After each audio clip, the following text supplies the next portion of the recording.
It began not as a division, but as a symbol, and symbols can be far more dangerous than armies. What would later be known as the 1st SS Panzer Division, Leibstandarte, did not emerge from military necessity alone. It emerged from loyalty elevated above law, from ideology given uniforms and weapons, from the belief that devotion to a man and a cause mattered more than restraint, more than ethics, more than consequence. From the very beginning, this formation existed in a different moral space than conventional armies, one where obedience was prized above judgment, and where violence was often inseparable from belief. The earliest members of the Leibstandarte were not chosen for battlefield experience. They were chosen for loyalty, for appearance, for ideological commitment. They were drilled not just to fight, but to identify themselves as something separate, elite not only in skill, but in worldview. The unit began as a bodyguard force, small, ceremonial, highly visible, but as the war expanded, so did its role.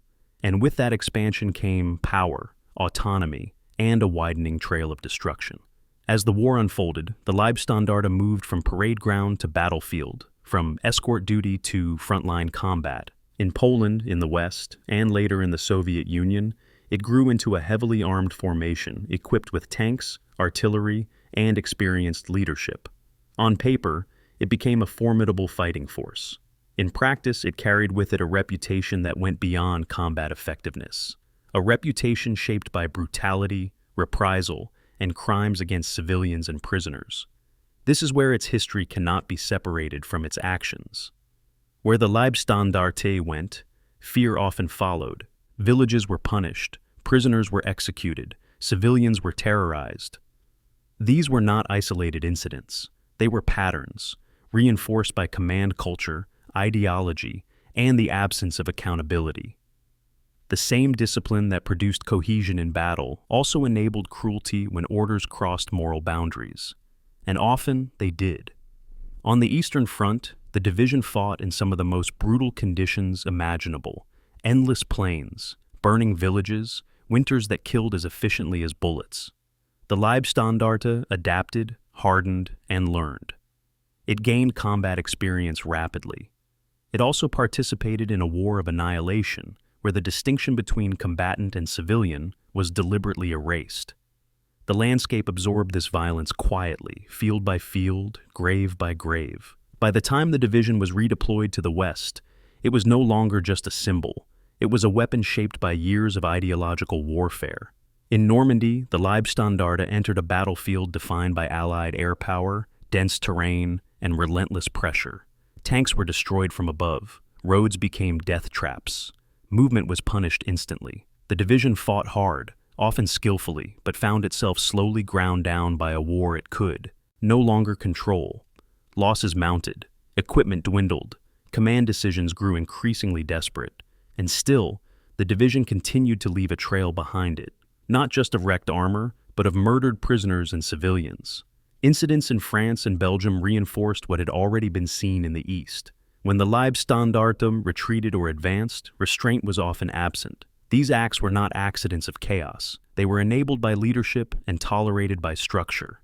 During the Ardennes Offensive, the division was thrown forward once more, tasked with speed and shock in terrain that punished both.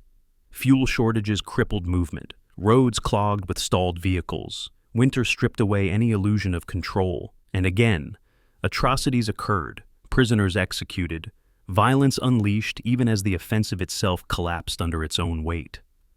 By the final months of the war, the Leibstandarte was a shadow of its former strength. Tanks were scarce. Manpower was depleted. The certainty that once defined it had given way to exhaustion and fragmentation. Some fought on out of fear, others out of indoctrination. Many simply because surrender felt impossible in a world that was collapsing from every direction. When the war ended, the division did not end with honor or vindication. It ended with surrender, capture, trials, and a reckoning that history continues to confront. The myth of elite warriors dissolved under the weight of evidence. What remained was a record that demanded examination, not celebration. This story is not told to glorify. It is told to understand how ideology can corrupt discipline, how loyalty can be weaponized, how military effectiveness does not absolve moral responsibility, and how ordinary men, placed inside extraordinary systems, can become participants in extraordinary crimes. Tonight, we return to that uncomfortable history, to trace how a unit built on devotion became an instrument of destruction, to examine battles alongside atrocities and competence alongside cruelty, to confront the reality that war does not exist in isolation from ethics, and that ignoring one distorts the other.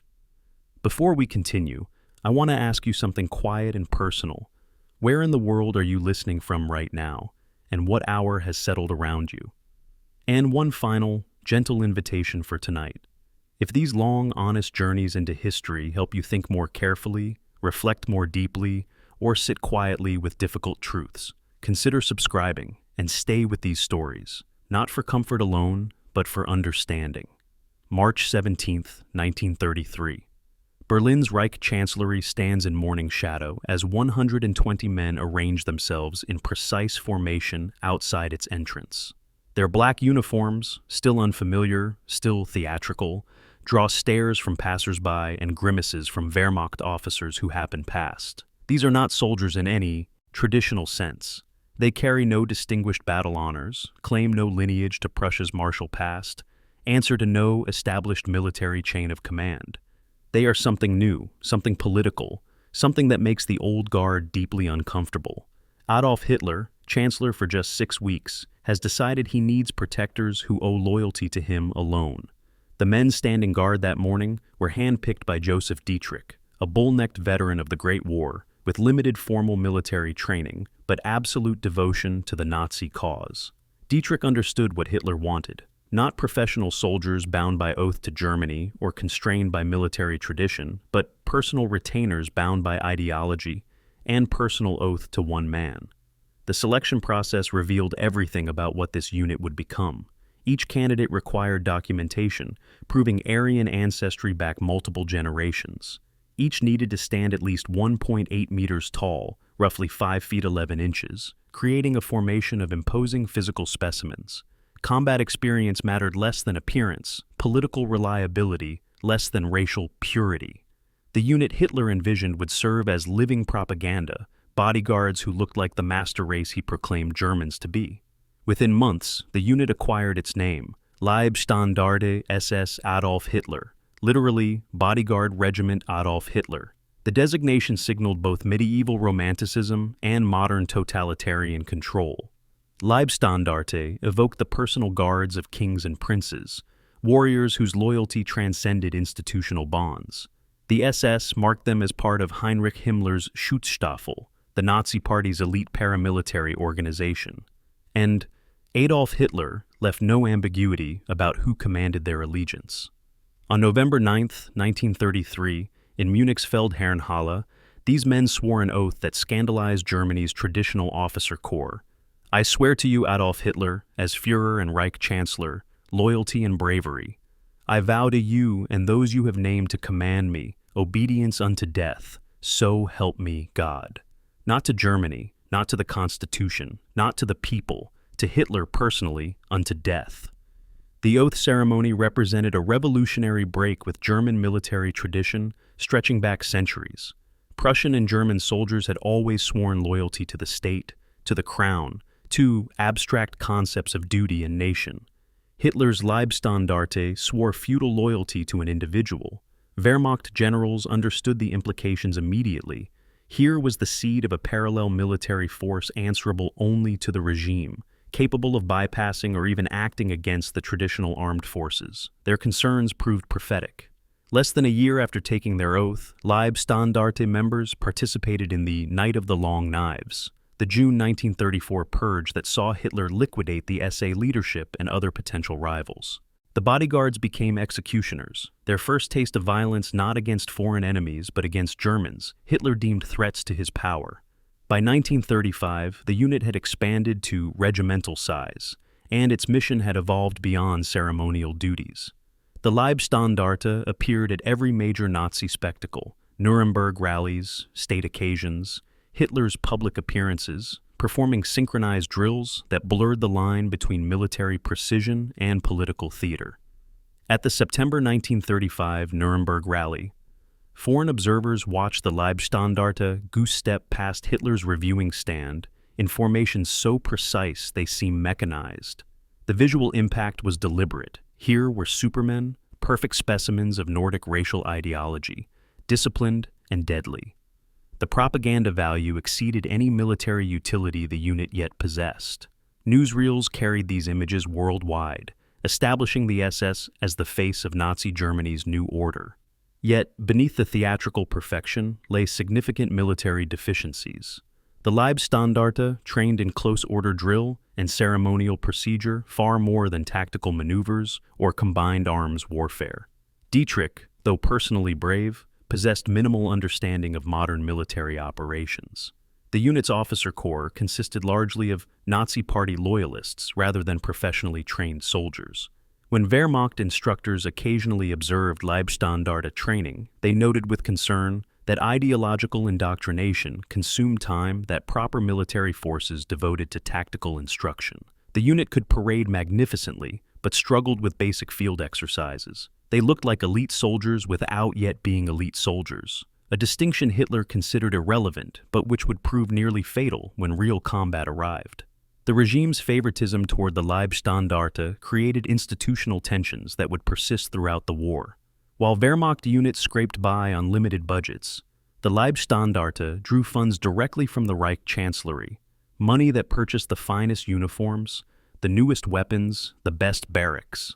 While conscript armies made do with aging equipment, Hitler's personal guard received priority for modern rifles, machine guns, vehicles. Traditional military leaders watched this preferential treatment with anger and alarm. Field Marshal Werner von Blomberg, then Minister of War, protested that creating a political army within the state undermined military professionalism and violated the principle that all Germans serve the nation equally. Hitler dismissed such concerns. He wanted a force loyal to him, not to abstract principles or institutions. The Leibstandarte would get what it needed to fulfill that mission. The unit's early years revealed the fundamental contradiction that would define its entire existence. It was simultaneously an elite formation and a deeply compromised one. Elite in resources and physical standards, in the fanatical commitment of its members. Compromised by its political nature, by its selection criteria that prioritized ideology over competence, by its leaders' limited military acumen. When Hitler annexed Austria in March 1938, the Leibstandarte participated in the triumphal entry into Vienna. The operation was presented as a military deployment, but the reality exposed the unit's limitations. Vehicles broke down in embarrassing numbers. Supply columns fell behind. The march that was supposed to demonstrate German military prowess instead revealed poor maintenance and logistical inexperience. Wehrmacht officers observed these failures and concluded that for all their impressive appearance, Hitler's personal guards remained amateurs playing soldier. September 1938 brought another bloodless victory when the Leibstandarte occupied the Sudetenland following the Munich Agreement. Again they marched through cheering German-speaking crowds. Again they performed ceremonial duties. Again they proved their value as propaganda assets while revealing their weakness as military formations. Czech citizens who watched the black-uniformed SS columns pass noted both their intimidating presence and their occasional confusion with basic tactical movements. The Leibstandarte had conquered territory without firing a shot, victories that inflated their confidence while teaching them nothing about real combat. In March 1939, when German forces occupied the remainder of Czechoslovakia, the pattern repeated. Prague's streets filled with SS troops who looked magnificent and performed adequately in an unopposed occupation. Hitler declared himself pleased with his personal guard's performance. Wehrmacht commanders wondered what would happen when someone shot back. By summer 1939, the Leibstandarte stood at approximately 3,500 men, organized as a reinforced motorized regiment. They possessed modern weapons, impressive vehicles, striking uniforms, and absolute loyalty to Adolf Hitler. They had participated in 3 bloodless conquests, Austria, Sudetenland, Czechoslovakia, that created an illusion of military competence. They had sworn oaths that subordinated military professionalism to personal loyalty and political ideology. They had executed Hitler's enemies during the Night of the Long Knives, establishing themselves as enforcers willing to kill Germans when ordered. They represented something new in modern warfare. Soldiers created not to defend a nation, but to serve a leader. Warriors selected for racial characteristics and political reliability rather than military aptitude. As Europe slid toward war in late summer 1939, the question facing Hitler's personal guard was whether their ideological fanaticism and material advantages could substitute for the combat experience and professional training they lacked. Poland would provide the answer. April 1936, Jüterbog training grounds south of Berlin. A Wehrmacht infantry instructor watches with barely concealed frustration as SS recruits practice squad tactics. They move crisply enough, their formations geometrically perfect, but something is wrong. The instructor notices they're more concerned with maintaining alignment than with using terrain for cover. They pause to ensure their uniforms remain immaculate, rather than diving for concealment when the whistle signals enemy fire. They look spectacular and fight poorly. This is the fundamental problem. The SS has spent 3 years learning to parade, and now the Wehrmacht must teach them to soldier. The cultural clash is immediate and deep.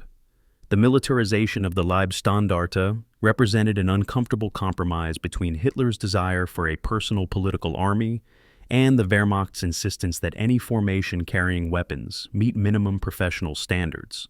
General Werner von Fritsch, commander-in-chief of the army, had watched the SS's expansion with alarm. He understood that Hitler intended to create a parallel military force outside Wehrmacht control, an armed party militia that could serve as counterweight to the traditional military establishment.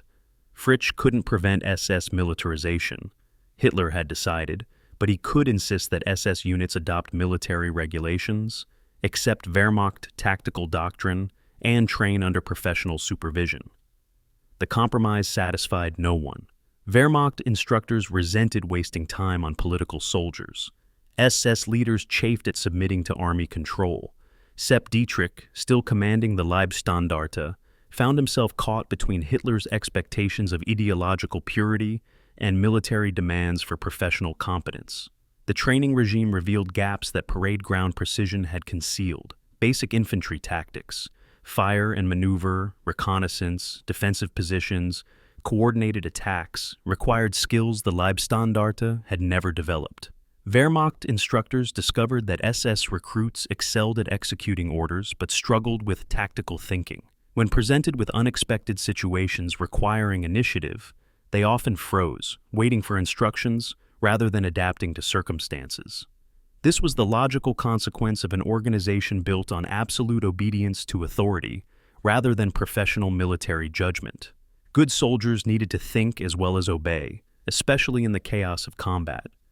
The SS had trained men who could execute complex parade maneuvers flawlessly, but who lacked the flexibility combat demanded. October 1937 brought new complications. Armored vehicles. The Leibstandarte received its first tanks, obsolete Panzer warrant light tanks, armed only with machine guns, and already outdated when issued. The tiny two-man vehicles represented Germany's earliest tank designs, suitable for training but inadequate for serious combat. Still, they were tanks, and the SS had to learn mechanized warfare from scratch. The learning curve proved steep. Operating tracked vehicles required different skills than marching in formation. Maintenance demands exceeded anything the unit had previously experienced. Coordinating tanks with infantry, combined arms tactics that would prove essential in coming battles, introduced complications the ceremonial guard had never imagined. Wehrmacht tank instructors arrived to teach basics, and again they encountered the same pattern: impressive discipline, limited adaptability, more focus on appearance than effectiveness. The Austrian Anschluss in March 1938 provided the Leibstandarte's first operational test. The unit deployed as part of the forces occupying Austria, following the political union with Germany. Military professionals understood this was not combat. Austria offered no resistance, but it did test the unit's ability to move, maintain vehicles, coordinate logistics, and function as a military formation outside parade grounds. The results were embarrassing. Vehicles broke down in spectacular numbers, littering the roads into Austria. Supply trucks lost their way, communications broke down, units arrived late or in wrong locations. The Leibstandarte eventually reached Vienna and performed their ceremonial mission beautifully, but the march revealed that they remained better at staging spectacles than conducting military operations.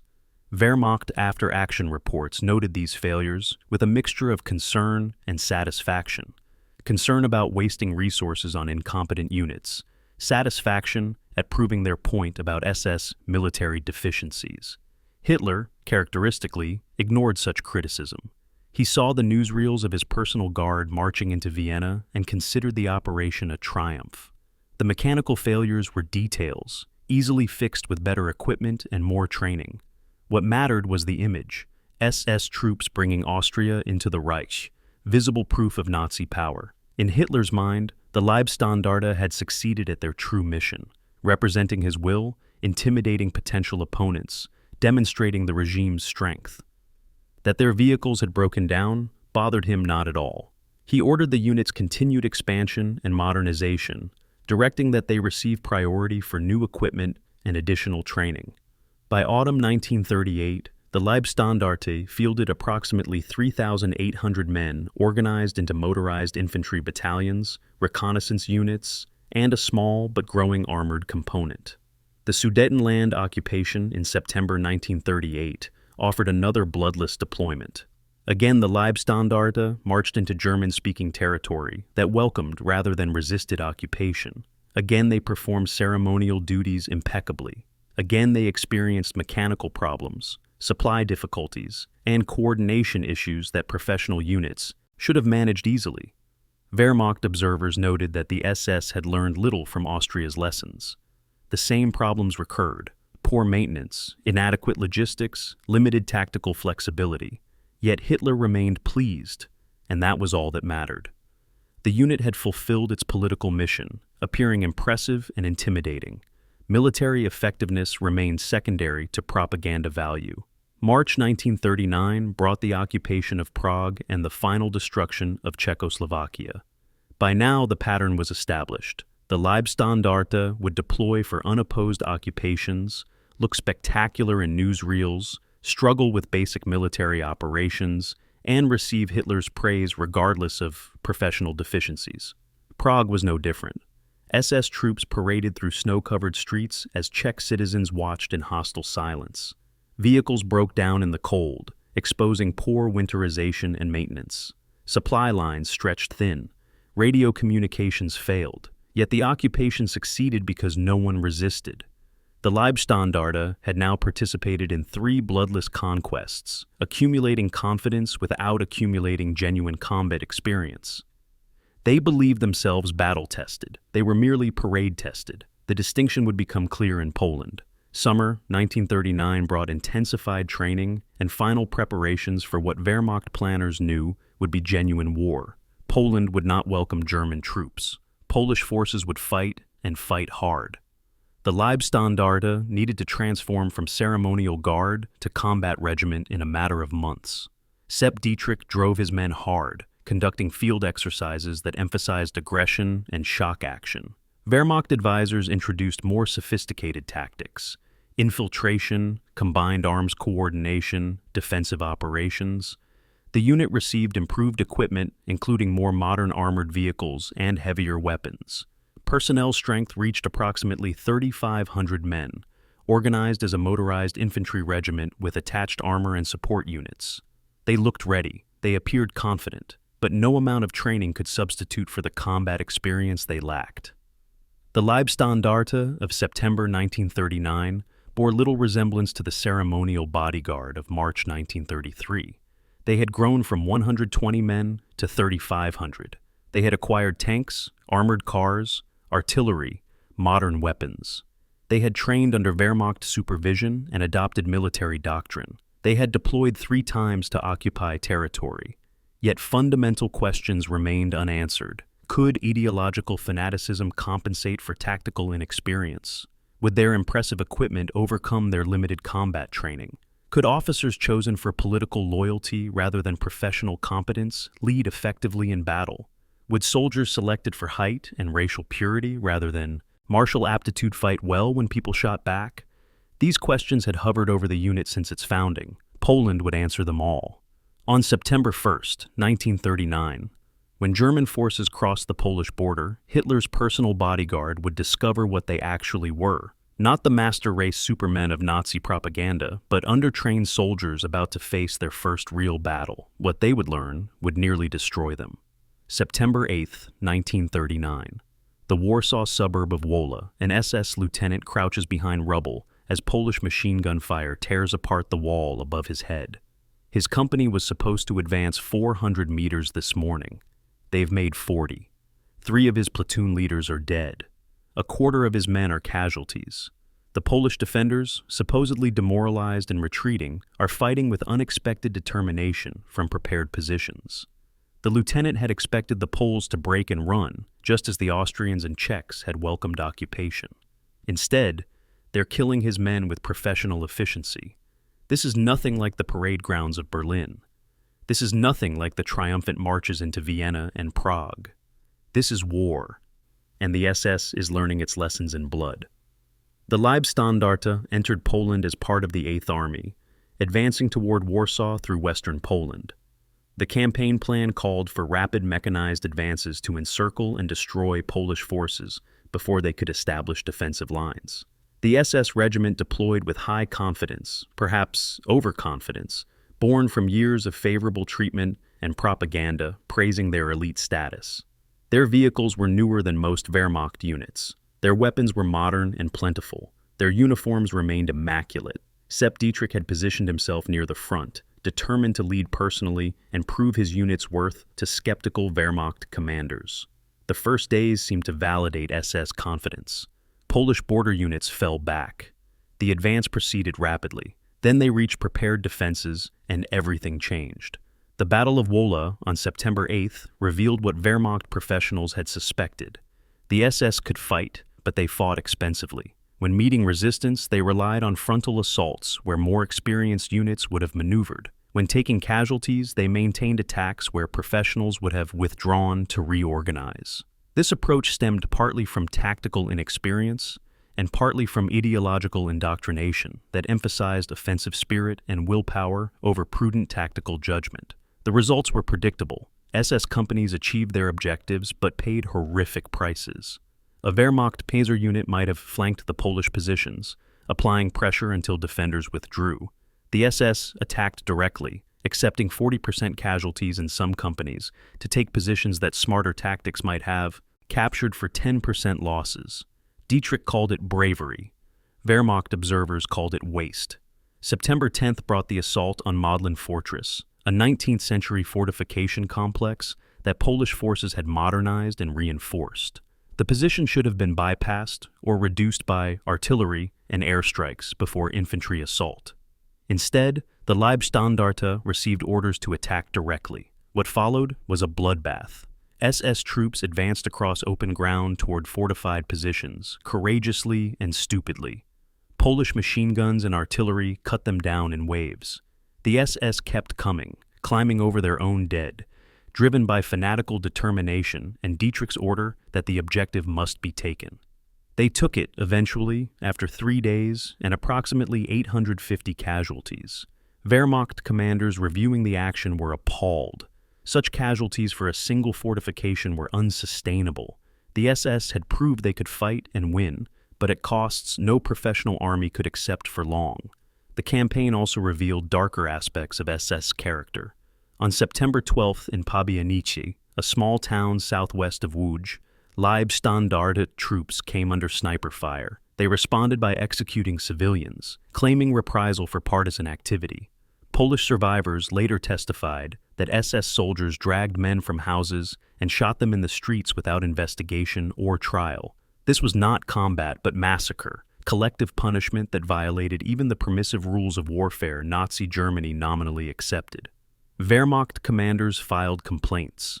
Some officers in traditional military units maintained strict discipline regarding civilians, understanding that atrocities undermined military order and invited retaliation.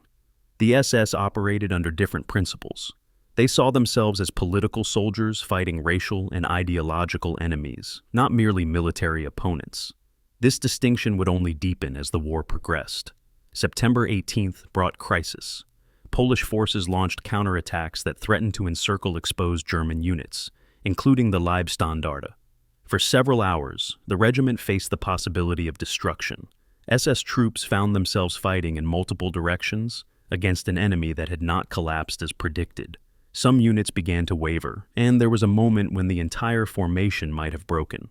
Dietrich himself raced to threatened positions, rallying troops through personal leadership and sheer force of will.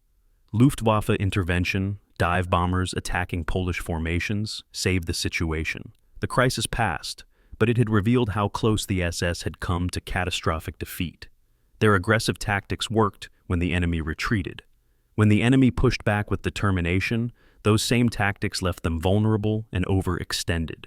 By late September, when organized Polish resistance collapsed, the Leibstandarte had suffered approximately 850 casualties from their starting strength of 3,500 men, roughly 24% losses.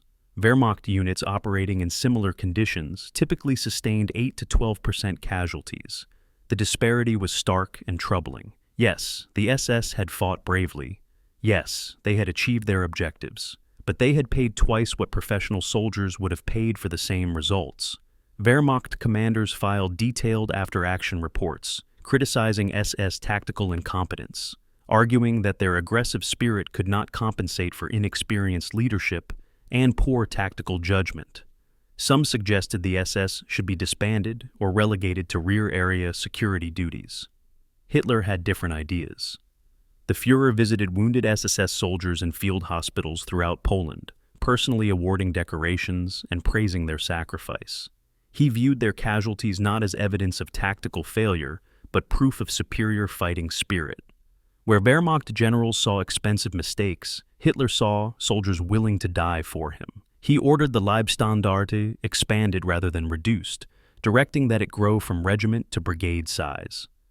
Sepp Dietrich received the Knight's Cross for his leadership, a decoration that Wehrmacht officers muttered was more political than merited. The institutional tension deepened. The traditional military saw the SS as dangerous amateurs whose recklessness endangered neighboring units. Hitler saw them as his most loyal troops, willing to accept casualties that more cautious commanders avoided. The Poland campaign established patterns that would define the Leibstandarte throughout the war. They would fight with exceptional aggression and accept extraordinary casualties. They would achieve impressive tactical successes while suffering losses that professional forces considered unsustainable. They would commit atrocities that Wehrmacht units avoided, blurring the line between soldier and criminal.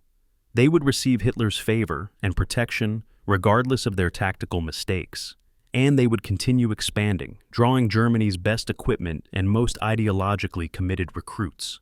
Poland had tested Hitler's bodyguard in combat and found them both effective and terribly flawed. The question was whether those flaws would prove fatal when facing stronger opponents in larger campaigns. October 1939.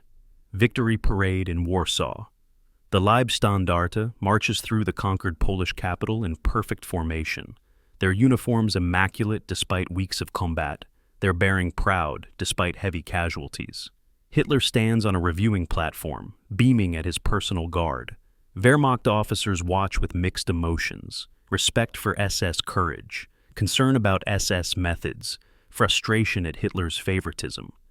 The men marching past have learned what war costs. They've buried friends, they've killed enemies, they've murdered civilians, they've discovered that ideology and equipment cannot fully substitute for experience and professional training, but they have also learned they can win. That knowledge, combined with Hitler's continued support, ensures they will have opportunity to test themselves again. The question is whether the lessons of Poland will make them wiser soldiers or merely more dangerous ones. The answer will become clear in France. November 1939, a conference room in Berlin's Reich Chancellery. Adolf Hitler sits at the head of a polished table, reviewing casualty reports from Poland. The numbers trouble him, but not for the reasons Wehrmacht generals might hope. 850 dead and wounded from his personal guard. This represents loyalty unto death, exactly what he demanded when they swore their oaths. Heinrich Himmler, seated to his left, argues that the Leibstandarte must expand to division size. The war is widening. Elite forces will be needed. Hitler agrees immediately. Wehrmacht representatives in the room object. The SS already consumes resources disproportionate to their contribution, and expanding them further will strain Germany's limited industrial capacity. Hitler dismisses such concerns with a wave. His guard will grow. They will receive whatever they need. The decision to expand the Leibstandarte from regiment to brigade represented Hitler's response to Polanin's lessons, though not the lessons Wehrmacht professionals had identified. Where military analysts saw tactical deficiencies requiring correction, Hitler saw an elite force requiring expansion. The Poland casualties resulted not from poor tactics, but from fighting spirit, from willingness to sacrifice where others might have hesitated. This interpretation flattered SS vanity and confirmed Hitler's belief that ideological commitment trumped professional training. Himmler seized the opportunity to enlarge his personal empire. The Waffen-SS, the SS's military branch, would grow from a handful of regiments to multiple divisions. The Leibstandarte would lead this expansion, becoming the first fully equipped SS division and the model for others to follow. December 1939 through February 1940 became a period of frantic organization. New recruits flooded into SS training facilities in Prague and Bavaria, drawn by propaganda emphasizing elite status and recent combat victories while carefully concealing casualty rates. The recruitment base broadened. Earlier standards requiring flawless racial documentation and exceptional height began to relax slightly. Not abandoned, but interpreted more flexibly to meet expansion needs. The SS still sought physically impressive specimens of supposed Aryan perfection, but the urgent need for numbers forced compromises. Men accepted in early 1940 would not have met 1933 standards. This represented the first step in a gradual degradation of quality that ideologues tried to ignore, but which would accelerate throughout the war. Training infrastructure struggled to accommodate rapid expansion. The Leibstandarte had possessed roughly 3,500 men in September. By April 1940, strength exceeded 6,500, and the organization had transformed from a regiment to a brigade with multiple battalions of motorized infantry, a growing armored component, artillery units, and extensive support troops. This expansion required training facilities, instructor personnel, weapons, vehicles, and equipment on a scale the SS had never managed. Wehrmacht cooperation remained grudging but necessary. SS recruits still learned basic military skills from Wehrmacht instructors, though both sides resented the arrangement. Wehrmacht officers disliked training soldiers for what they considered a political army. SS leaders chafed at depending on the military establishment they increasingly viewed as ideologically unreliable. March 1940 brought equipment allocations that infuriated Wehrmacht commanders. The Leibstandartes received priority delivery of new Panzer III and IV tanks, the most modern armored vehicles in German production. Some Wehrmacht Panzer divisions still fielded obsolete Panzer II light tanks or Czech-built Panzer 38 TZs captured in 1939. Giving cutting-edge equipment to the SS before rearming regular army units violated every principle of rational resource allocation. Wehrmacht quartermasters protested vigorously. Field Marshal Walter von Brauchitsch, commander-in-chief of the army, personally objected to Hitler. The Führer remained unmoved. His guard would have the best. The army could wait. This favoritism established a pattern that would persist throughout the war. SS units, particularly the Leibstandarte, received equipment priority that Wehrmacht logistics officers considered both unfair and strategically foolish. The expanded brigade required more sophisticated command structures. Sepp Dietrich remained overall commander, but his limitations as a tactical leader became increasingly problematic. He was personally brave, absolutely loyal to Hitler, and beloved by his men for his rough common touch. He was also out of his depth, commanding a brigade-sized formation in modern mechanized warfare. The solution was to surround him with staff officers and battalion commanders drawn from Wehrmacht backgrounds, professional soldiers who understood combined arms tactics and operational planning. This created an odd hybrid, an SS formation commanded by a Nazi Party loyalist, but actually managed by professionally trained officers. The arrangement worked better than it should have, partly because Dietrich was smart enough to listen to competent subordinates, partly because those subordinates were skilled enough to translate his aggressive intentions into workable plans. April 1940 found the redesignated SS Verfügungsdivision, Leibstandarte SS Adolf Hitler, deployed along Germany's western border in preparation for Fall Gelb, Case Yellow, the coming assault on France and the Low Countries. The brigade now fielded approximately 6,500 men organized into motorized infantry battalions, a tank battalion with 62 tanks, including 24 Panzer IIIs and 14 Panzer IVs, reconnaissance units, artillery battalions, anti-tank companies, engineer companies, and full logistical support. This represented combat power exceeding many Wehrmacht infantry divisions, while remaining smaller and more mobile than standard Panzer divisions. The organization reflected SS advantages, priority equipment, volunteer personnel, generous manning levels that Wehrmacht units envied and resented. Training quality remained variable. Veteran survivors from Poland formed the brigade's core, experienced soldiers who understood combat's realities. But two-thirds of the formation consisted of new recruits with only basic training. They could shoot adequately, perform basic tactics acceptably, maintain discipline well. They lacked the combat experience that separates adequate from excellent soldiers. The brigade's effectiveness would depend on how quickly these new troops learned under fire, and whether veteran cadres could transmit hard-won lessons before casualties destroyed institutional knowledge. Wehrmacht observers predicted another bloodbath similar to Poland. SS leaders insisted their improved organization and equipment would prove decisive. The French campaign would determine who was correct.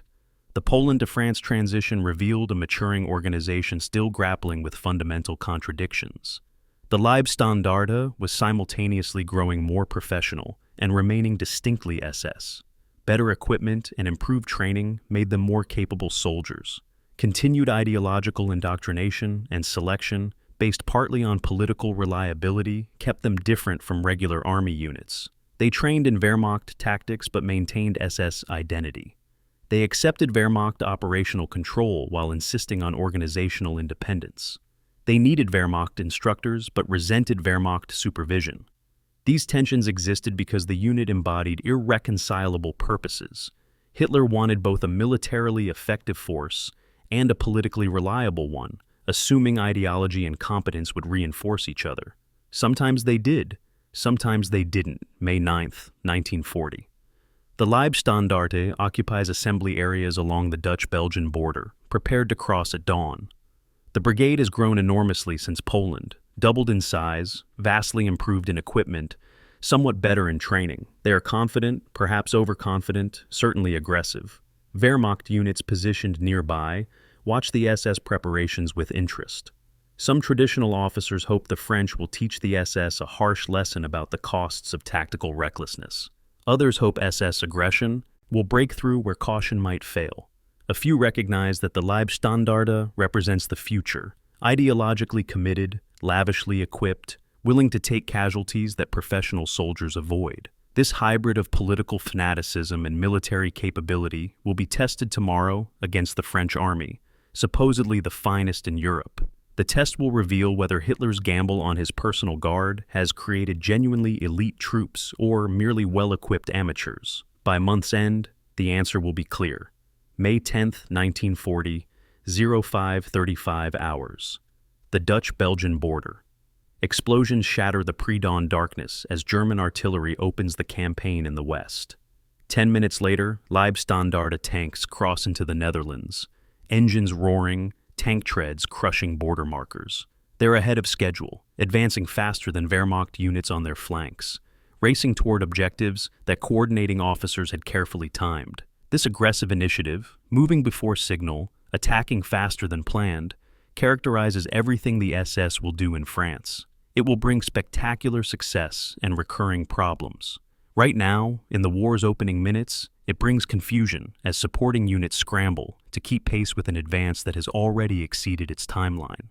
The French campaign revealed the Leibstandarte at its contradictory best: tactically effective and operationally disruptive, brave and reckless, successful and problematic. Wehrmacht planners had designed Fall Gelb as a carefully coordinated offensive combining armored breakthroughs with infantry exploitation. The plan required timing and coordination. SS commanders understood timing and ignored it when aggression seemed more important. Within hours of crossing the border, the Leibstandarte had outdistanced flanking units, creating gaps in the advance that concerned coordination officers. Sepp Dietrich, commanding from his forward headquarters, encouraged this aggression. His philosophy was simple: advance until resistance stops you, then smash through resistance and keep advancing. Sophisticated maneuver meant less to him than direct assault. It worked, partly because French forces were confused and poorly coordinated, partly because the Leibstandarte's equipment advantages and fanatical aggression overwhelmed opponents unprepared for such ferocity. May 19th near Valenciennes revealed both SS capabilities and SS character. Advancing through northern France ahead of schedule, the brigade encountered British Expeditionary Force positions defending the approaches to Dunkirk. Wehrmacht doctrine called for reconnaissance to identify defensive strength, artillery preparation to suppress defenses, coordinated assault to overwhelm positions. The SS attacked immediately upon contact. What followed was expensive but effective. British defenders, professional soldiers of a supposedly elite army, found themselves pressed by attacks that accepted casualties and kept coming. The Leibstandarte captured several hundred prisoners and briefly isolated a BEF battalion before slower-moving Wehrmacht units arrived to consolidate gains. The action looked impressive, SS soldiers overwhelming British regulars through sheer aggression. Wehrmacht observers noted it had cost 3 times what proper tactics would have required. Both interpretations were correct. May 24th brought infamy to the village of Wormhout. The details remain disputed in specifics, but clear in essence. SS troops from the Leibstandarte captured approximately 80 to 90 British and French prisoners during fighting near the Dunkirk perimeter. Rather than process them through proper channels, SS soldiers herded the prisoners into a barn. What happened next was murder: grenades thrown into the confined space, machine gun fire, wounded men left to die. Perhaps 90 men executed in what British investigators would later document as a clear war crime. Some SS soldiers claimed they were following orders for no prisoners due to limited capacity to guard captives during rapid advances. Others suggested combat stress and rage after taking casualties. Neither explanation excuses mass murder. Wormhout represented the dark side of SS aggression. A unit that fought without restraint also killed without restraint. The Dunkirk perimeter operations from May 24th through 27th revealed the Leibstandarte engaging in combat of a different character from the breakthrough battles earlier in the campaign. Here, French and British forces fought desperate defensive actions to cover the evacuation. The SS found themselves attacking prepared positions held by determined troops with their backs to the sea. These battles resembled Poland's urban fighting more than France's breakthrough operations. The results were similar to Poland. The Leibstandarte achieved objectives but paid heavily. Hitler's controversial halt order on May 24th prevented the SS from completely overwhelming Dunkirk's defenses, a decision that likely saved the BEF from complete destruction but which SS commanders resented as denying them total victory. By early June, with Dunkirk evacuated and French resistance collapsing, the Leibstandarte participated in the final advance south through France. These operations revealed how effective motorized units could be when facing a defeated opponent. The brigade advanced over 1,000 kilometers in 44 days, among the fastest-moving formations in the entire campaign. Supply trucks struggled to keep pace. Fuel shortages temporarily halted advances. Mechanical breakdowns from constant movement littered the roads. Near Clermont-Ferrand in late June, the brigade captured intact French military equipment, tanks, artillery, small arms, as resistance evaporated. The speed of advance exceeded anything the SS had previously experienced, giving them a taste of mobile warfare at its most effective. Campaign statistics told a complex story. The Leibstandarte had suffered approximately 430 killed, significantly lower casualties than Poland despite longer and more intense combat. This represented improved tactics, better equipment, superior coordination, and facing a less determined opponent than Poland's defenders. Equipment losses told a different story. 43% of vehicles damaged or destroyed, mostly from mechanical breakdown rather than combat. The brigade had fought itself to near immobility through sheer operational tempo.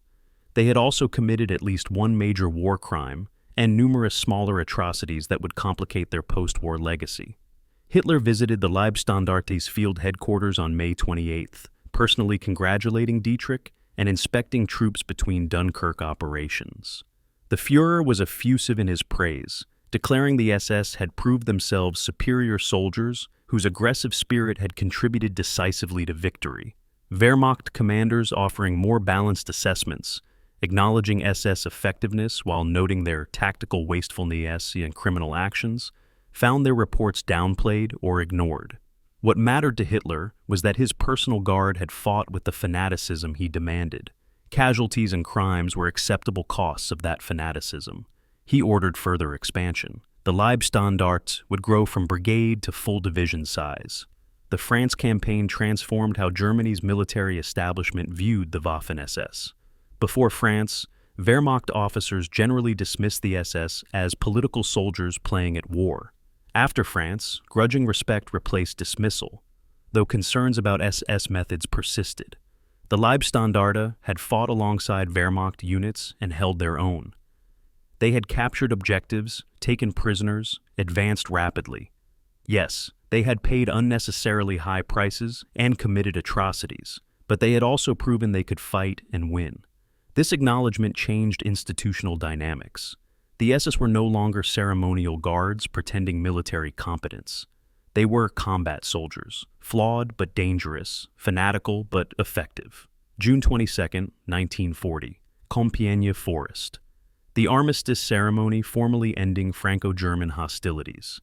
Leibstandarte guards surround the historic railway car, where French representatives sign surrender documents, their black uniforms providing sinister visual punctuation to France's humiliation. These same soldiers entered France 6 weeks earlier as an oversized brigade of questionable military value. They exit as a proven combat formation, about to expand to division strength. They've learned that their aggressive tactics work against opponents who break under pressure. They've discovered that modern equipment and fanatical motivation can overwhelm more numerous but less determined enemies. They've demonstrated that they can operate as conventional soldiers while maintaining their distinctive SS character. They have also shown they will murder prisoners and commit war crimes without hesitation. This combination, tactical effectiveness and criminal behavior, courage and atrocity, will define the Leibstandarte for the war's remainder. France validated Hitler's confidence in his personal guard. The next test will come in the Balkans. The ultimate test will come in Russia. April 6, 1941, 05:15 hours. The Yugoslav border. Leibstandarte reconnaissance units cross into Yugoslavia moments before the official invasion begins, their armored cars disappearing into morning mist along mountain roads. The mission is straightforward: advance as rapidly as possible toward Belgrade, disrupt Yugoslav mobilization, create chaos that prevents organized resistance. What follows exceeds even SS standards for aggressive movement. The brigade will cover 130 kilometers on the first day, an astonishing pace through mountainous terrain that Italian forces had spent months failing to navigate effectively. Wehrmacht commanders monitoring the advance shake their heads in grudging admiration. The SS attacks wars the way they attack everything, with absolute commitment and minimal caution. Yugoslavia's collapse came with shocking speed, and the Leibstandarte contributed significantly to that collapse. The Yugoslav army, though numerous on paper, was poorly equipped, ethnically divided, and strategically confused. German forces exploited these weaknesses ruthlessly. The SS specialized in the kind of rapid, aggressive advances that prevented opponents from establishing coherent defensive lines. Where Wehrmacht units might pause to consolidate positions and secure flanks, the Leibstandarte raced forward, accepting risks that professional officers considered reckless. This approach worked brilliantly against an already disintegrating enemy. Yugoslav units found themselves bypassed, encircled, or simply overrun before they could organize effective resistance. The psychological impact of black uniformed troops appearing unexpectedly deep in the rear areas accelerated demoralization. April 11th brought the Leibstandarte's entry into Belgrade. They were the first German units to reach the Yugoslav capital, arriving ahead of schedule and ahead of supporting forces.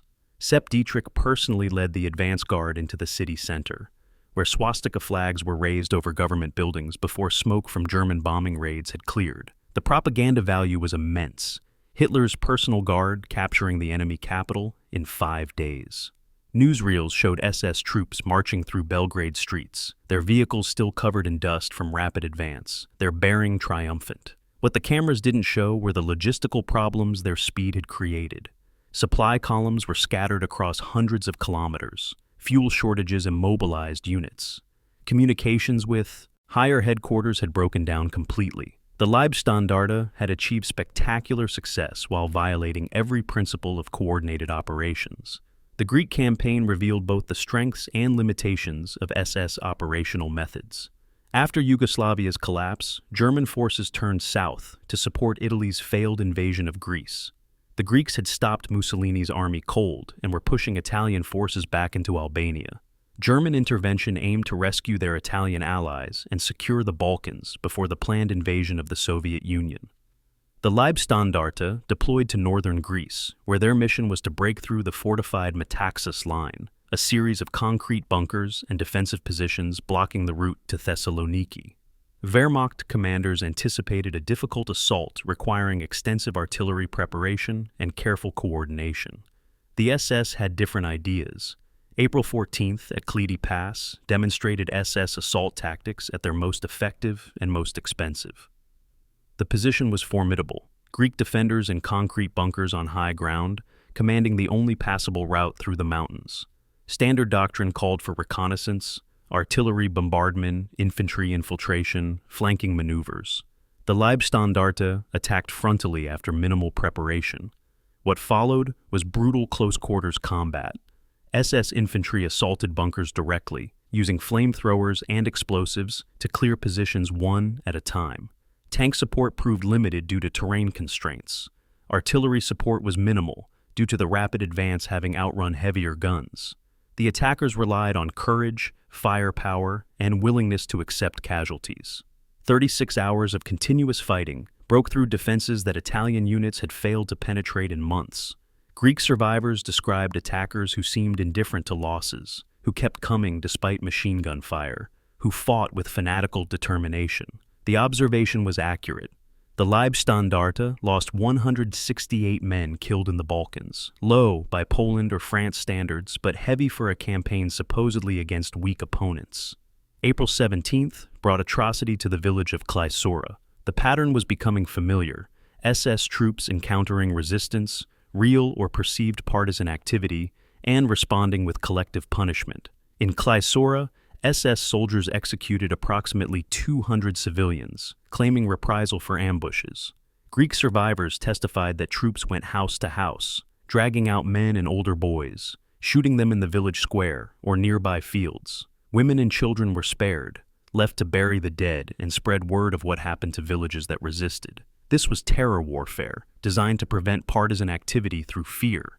It was also murder, the systematic killing of civilians who had no connection to military operations. Wehrmacht commanders again filed complaints. Again, those complaints went nowhere. The SS operated under different rules, or rather, operated without rules when dealing with populations they considered racial or ideological enemies. The final Greek operations in late April revealed the Leibstandarte pursuing a beaten enemy. British Commonwealth forces that had deployed to Greece were evacuating, fighting delaying actions to cover withdrawal to ports where Royal Navy ships waited. At Kalamata on April 27th, the SS engaged British and New Zealand rearguards as the last evacuation convoys departed. These battles lacked the intensity of earlier fighting. Everyone understood the campaign was over, but they demonstrated that, even in retreat, British professional soldiers remained formidable opponents. SS troops attacking prepared positions held by experienced troops still paid prices disproportionate to the objectives secured. The Leibstandarte captured ground and prisoners, but Wehrmacht observers noted they fought more expensively than necessary. The Balkans Campaign lasted 3 weeks, resulted in complete Axis victory, and cost the Leibstandarte 168 dead. These statistics suggested an efficient, successful operation. Deeper analysis revealed complications. The low casualties resulted partly from facing weak opponents who collapsed quickly. The rapid victory occurred partly because Yugoslavia was politically divided and militarily unprepared. Greece was already exhausted from fighting Italy, and British forces in Greece were too small to affect the outcome. The SS had fought well, but against enemies already beaten or retreating. Wehrmacht commanders questioned whether Balkan's success validated SS tactics or merely showed that aggression worked against demoralized opponents. Hitler, predictably, saw only victory. Dietrich received promotion to SS Obergruppenführer, equivalent to a Wehrmacht general. Plans accelerated for expanding the Leibstandarte to full division strength. The Balkans also revealed continuing evolution in how Wehrmacht and SS forces interacted. In Poland and France, Wehrmacht commanders had treated the SS with suspicion and resentment. By Greece, working relationships had developed. Wehrmacht officers coordinated with SS counterparts more effectively. Supply officers learned to accommodate SS logistical chaos. Intelligence officers incorporated SS reconnaissance reports. The relationship remained uneasy. Professional soldiers still viewed SS troops as undisciplined amateurs whose tactical recklessness endangered coordinated operations. But operational necessity forced cooperation. The SS was not going away. They would be part of every major campaign. Wehrmacht professionals had to work with them or work around them. Most chose cooperation over confrontation. May 1941. The Leibstandarte withdraws from Greece to assembly areas in Bavaria and Czechoslovakia. They've fought 3 campaigns in 9 months: Poland, France, Balkans, and won all 3. Their reputation has grown from ceremonial guards to proven combat soldiers. They've received more medals, more recognition, more equipment, more recruits. They're being reorganized into a full motorized division. Hitler has declared them elite troops whose aggressive spirit epitomizes National Socialist military virtue. What they haven't faced is a truly determined opponent with resources matching their own. Poland fought bravely but was outnumbered and outgunned. France collapsed partly from poor strategy and low morale. Yugoslavia disintegrated from internal divisions. Greece was exhausted from fighting Italy. The Leibstandarte has beaten weak opponents and called it proof of superiority. In June, they will deploy to the east. There, they will encounter the Soviet army, larger, tougher, more experienced, and more ruthless than anything they've faced.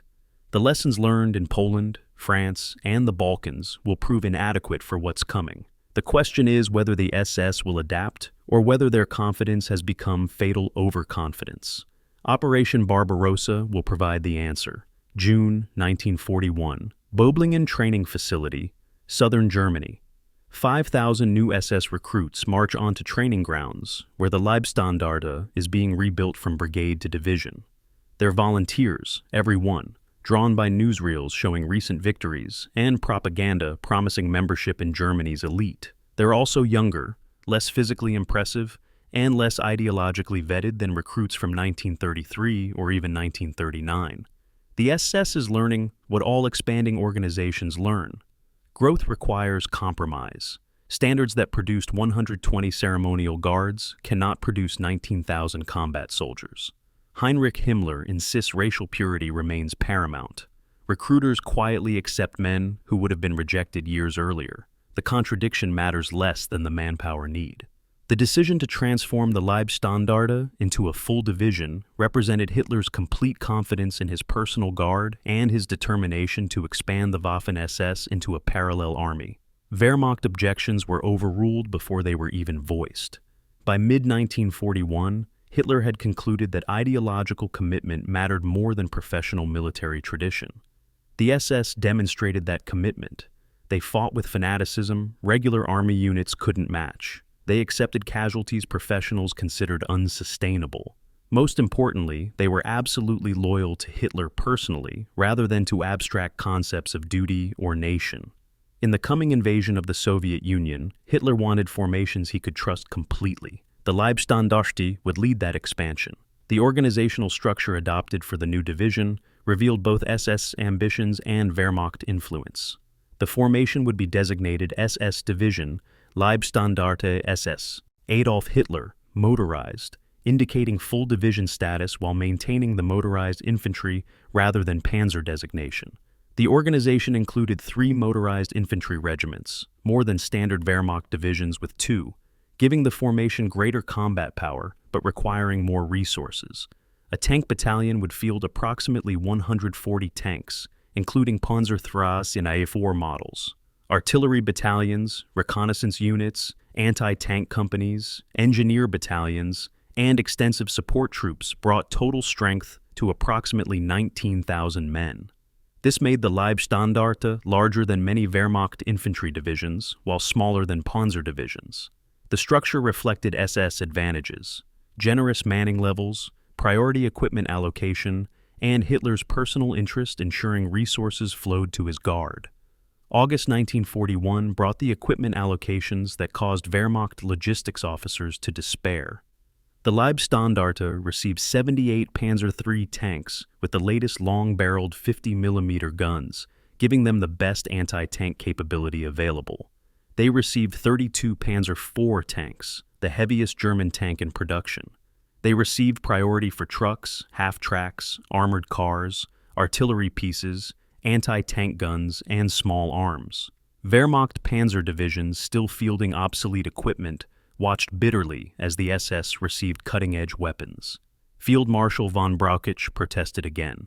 Again, Hitler dismissed objections. The Leibstandarte would have whatever they needed. The army's concerns about fair distribution were irrelevant compared to ensuring his guard's effectiveness. Training during summer 1941 compressed months of necessary instruction into weeks of rushed preparation. The division needed to integrate 5,000 new recruits with veteran cadres, train tank crews on new equipment, establish divisional staff procedures, and develop coordination between infantry, armor, artillery, and support units.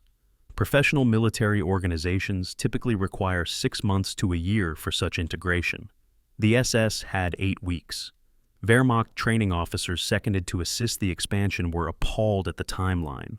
They warned that inadequately trained divisions would perform poorly and suffer excessive casualties. SS leadership ignored such concerns, insisting that National Socialist spirit would compensate for training deficiencies. The Wehrmacht officers were right to be concerned. The command arrangements for the expanded division perpetuated the awkward compromise between SS political leadership and military professionalism.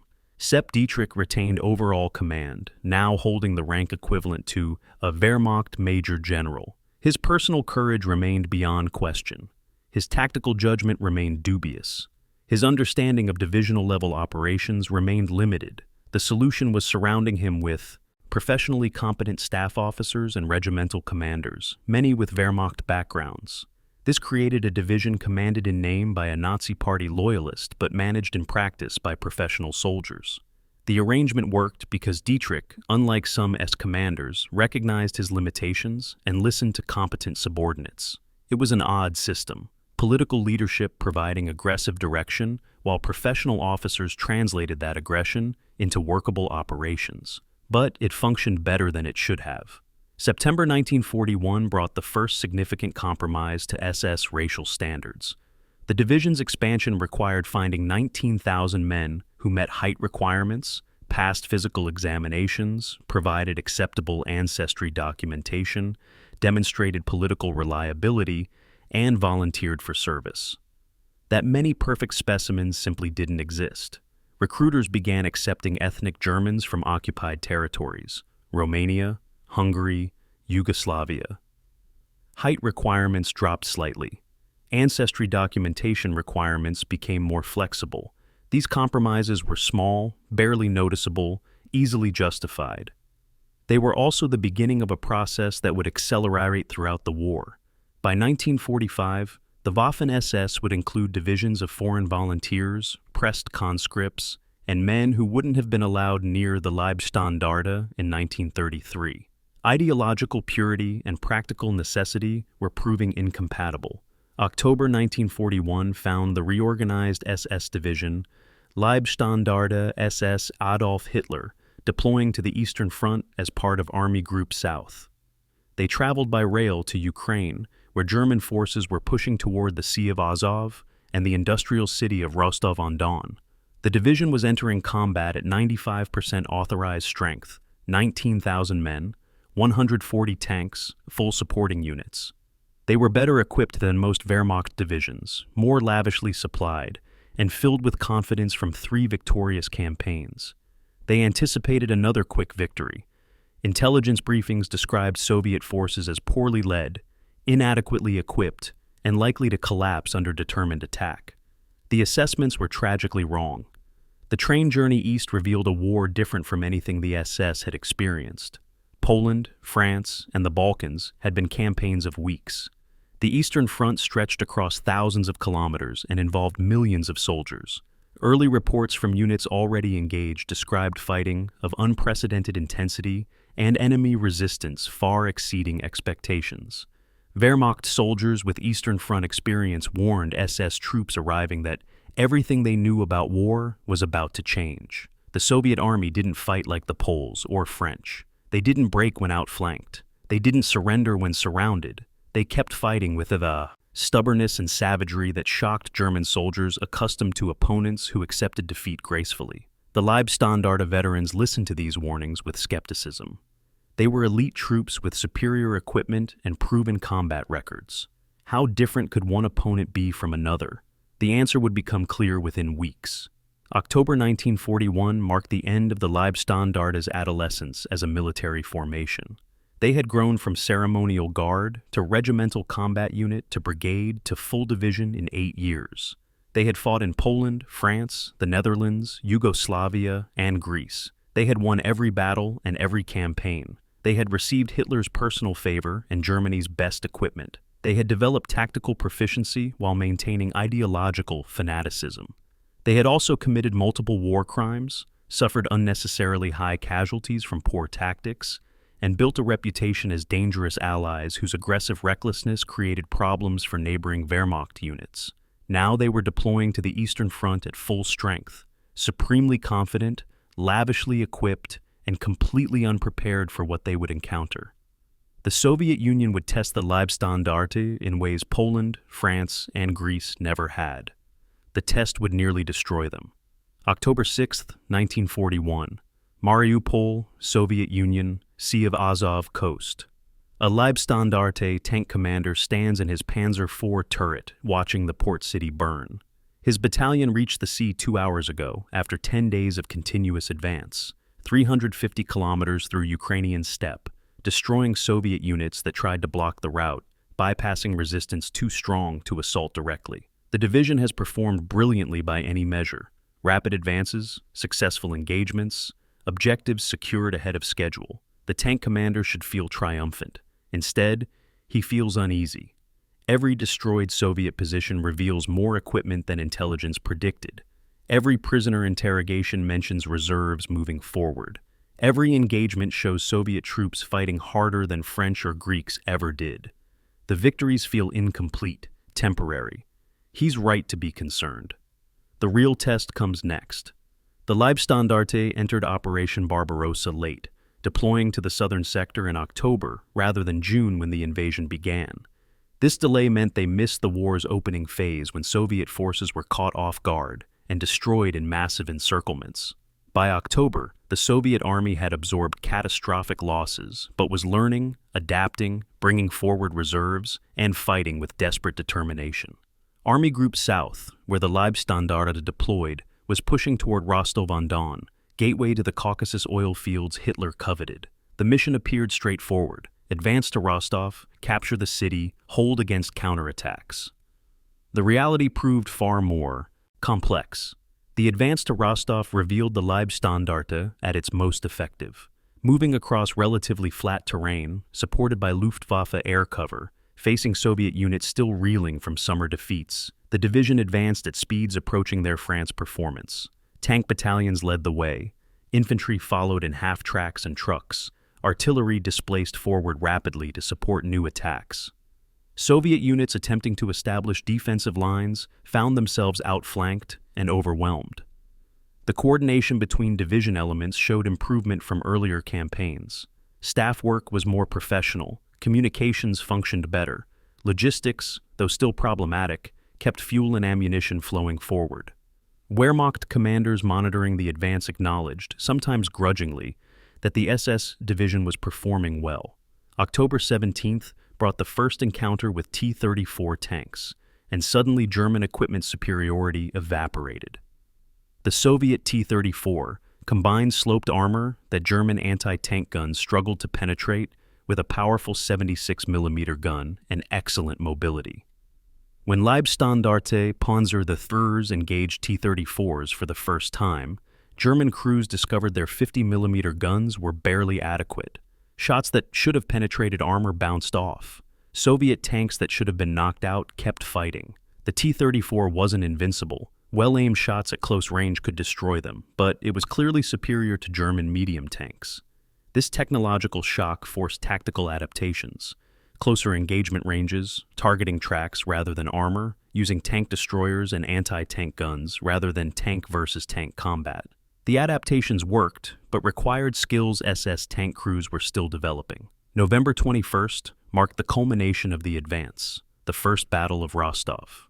The Leibstandarte spearheaded the assault into the city, fighting house to house through industrial districts and residential areas.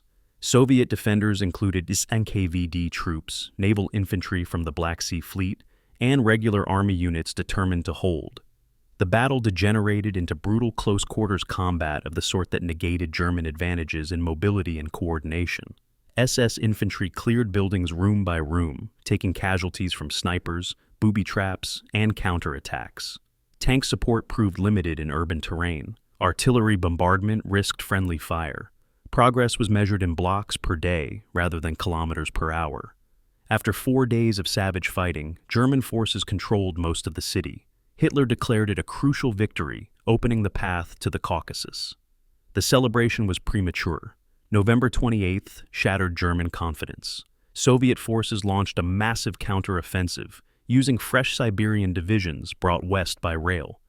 The attack fell on overstretched German units holding defensive positions. Outside Rostov, with flanks thinly secured, Soviet tactics were simple and effective. Attack everywhere simultaneously with overwhelming numbers. Accept heavy casualties. Keep pushing until defenders break. The Leibstandarte found itself defending positions under attack by forces outnumbering them 3 or 4 to 1. Soviet artillery bombardments exceeded anything the Germans had experienced. Infantry assaults came in waves that absorbed defensive fire and kept coming. Tank attacks featured dozens of T-34s advancing together, accepting losses to close with German positions. The SS held initially through firepower and determination, but Soviet pressure was relentless. By December 1st, the situation had become untenable. The Leibstandarte was taking casualties faster than they could be replaced. Ammunition stocks were running low. Soviet forces had penetrated German defensive lines in multiple locations, threatening encirclement. Field Marshal Gerd von Rundstedt, commanding Army Group South, ordered withdrawal from Rostov, the first major German retreat of the war. Hitler was furious, demanding the city be held regardless of cost. Rundstedt, one of Germany's most distinguished commanders, was relieved of command for ordering the retreat. But the retreat happened anyway because the alternative was losing the entire force. The Leibstandarte pulled back to the Mius River, establishing new defensive positions and ending the dream of advancing into the Caucasus. The Rostov battles revealed the Eastern Front's true character. Unlike Poland, France, or the Balkans, victories here were temporary and incomplete. The Soviets absorbed catastrophic losses and kept fighting. They had reserves the Germans didn't. They accepted casualties that would have broken Western armies. They fought with a combination of desperation, discipline, and numerical superiority that overwhelmed German tactical advantages.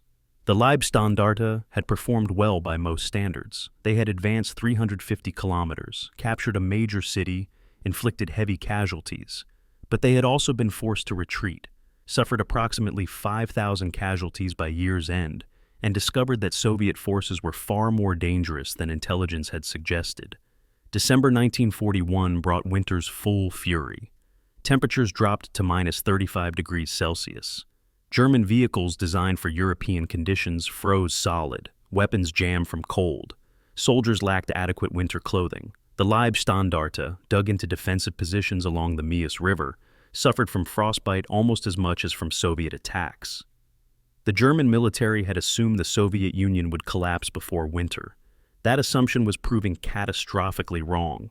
Now German forces faced defending against Soviet offensives in conditions they were unprepared to endure. The SS soldiers who had paraded through Paris in summer uniforms now huddled in frozen trenches, wearing whatever they could scavenge, fighting an enemy that seemed immune to cold and indifferent to casualties.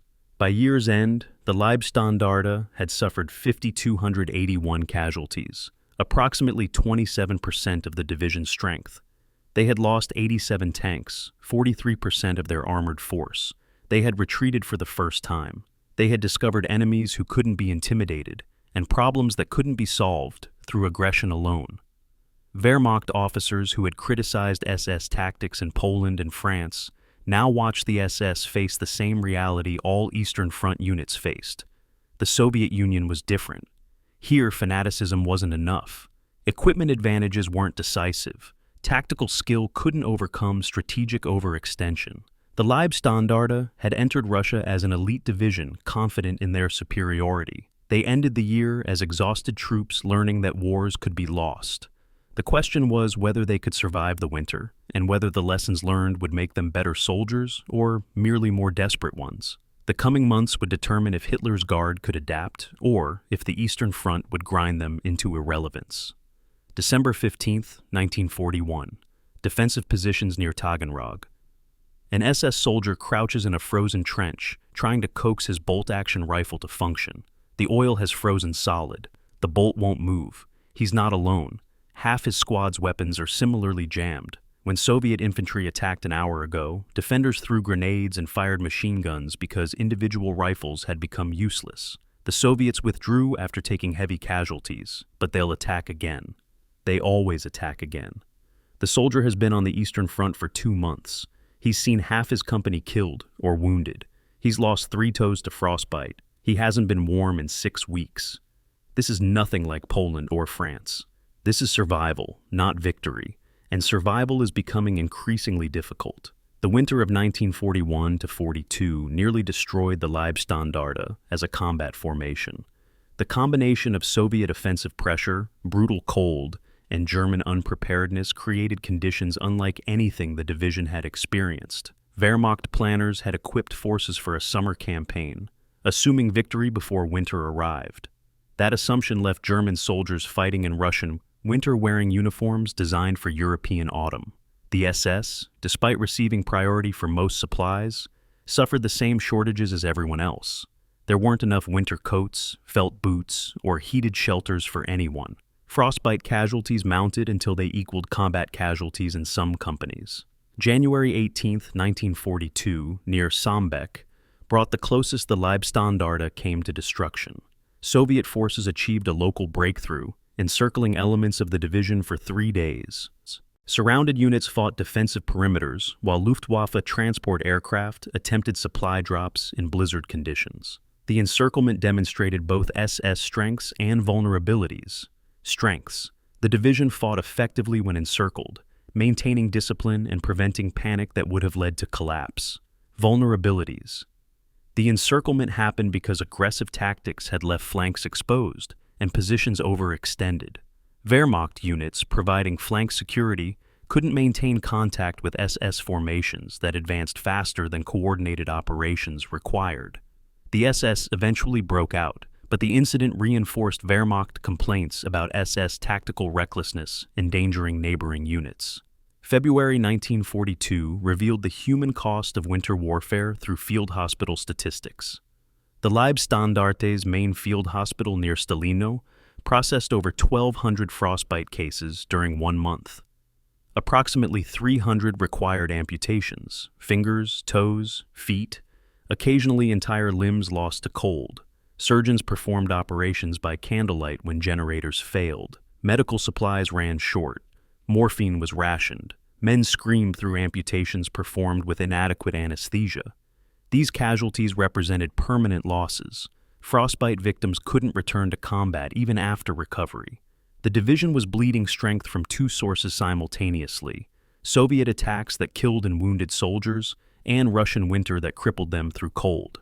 Soviet offensive tactics throughout winter demonstrated that the Red Army was learning and adapting.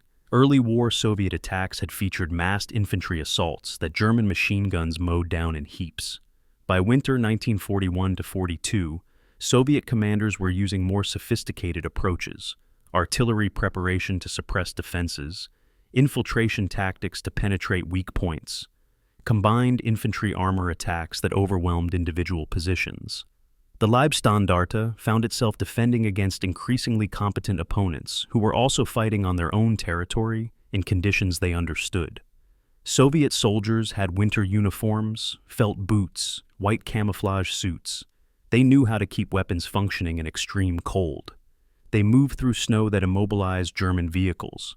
Every advantage the SS had enjoyed in France, equipment, mobility, surprise, meant less in winter Russia. The division repelled 37 major Soviet attacks between December and March, according to unit records.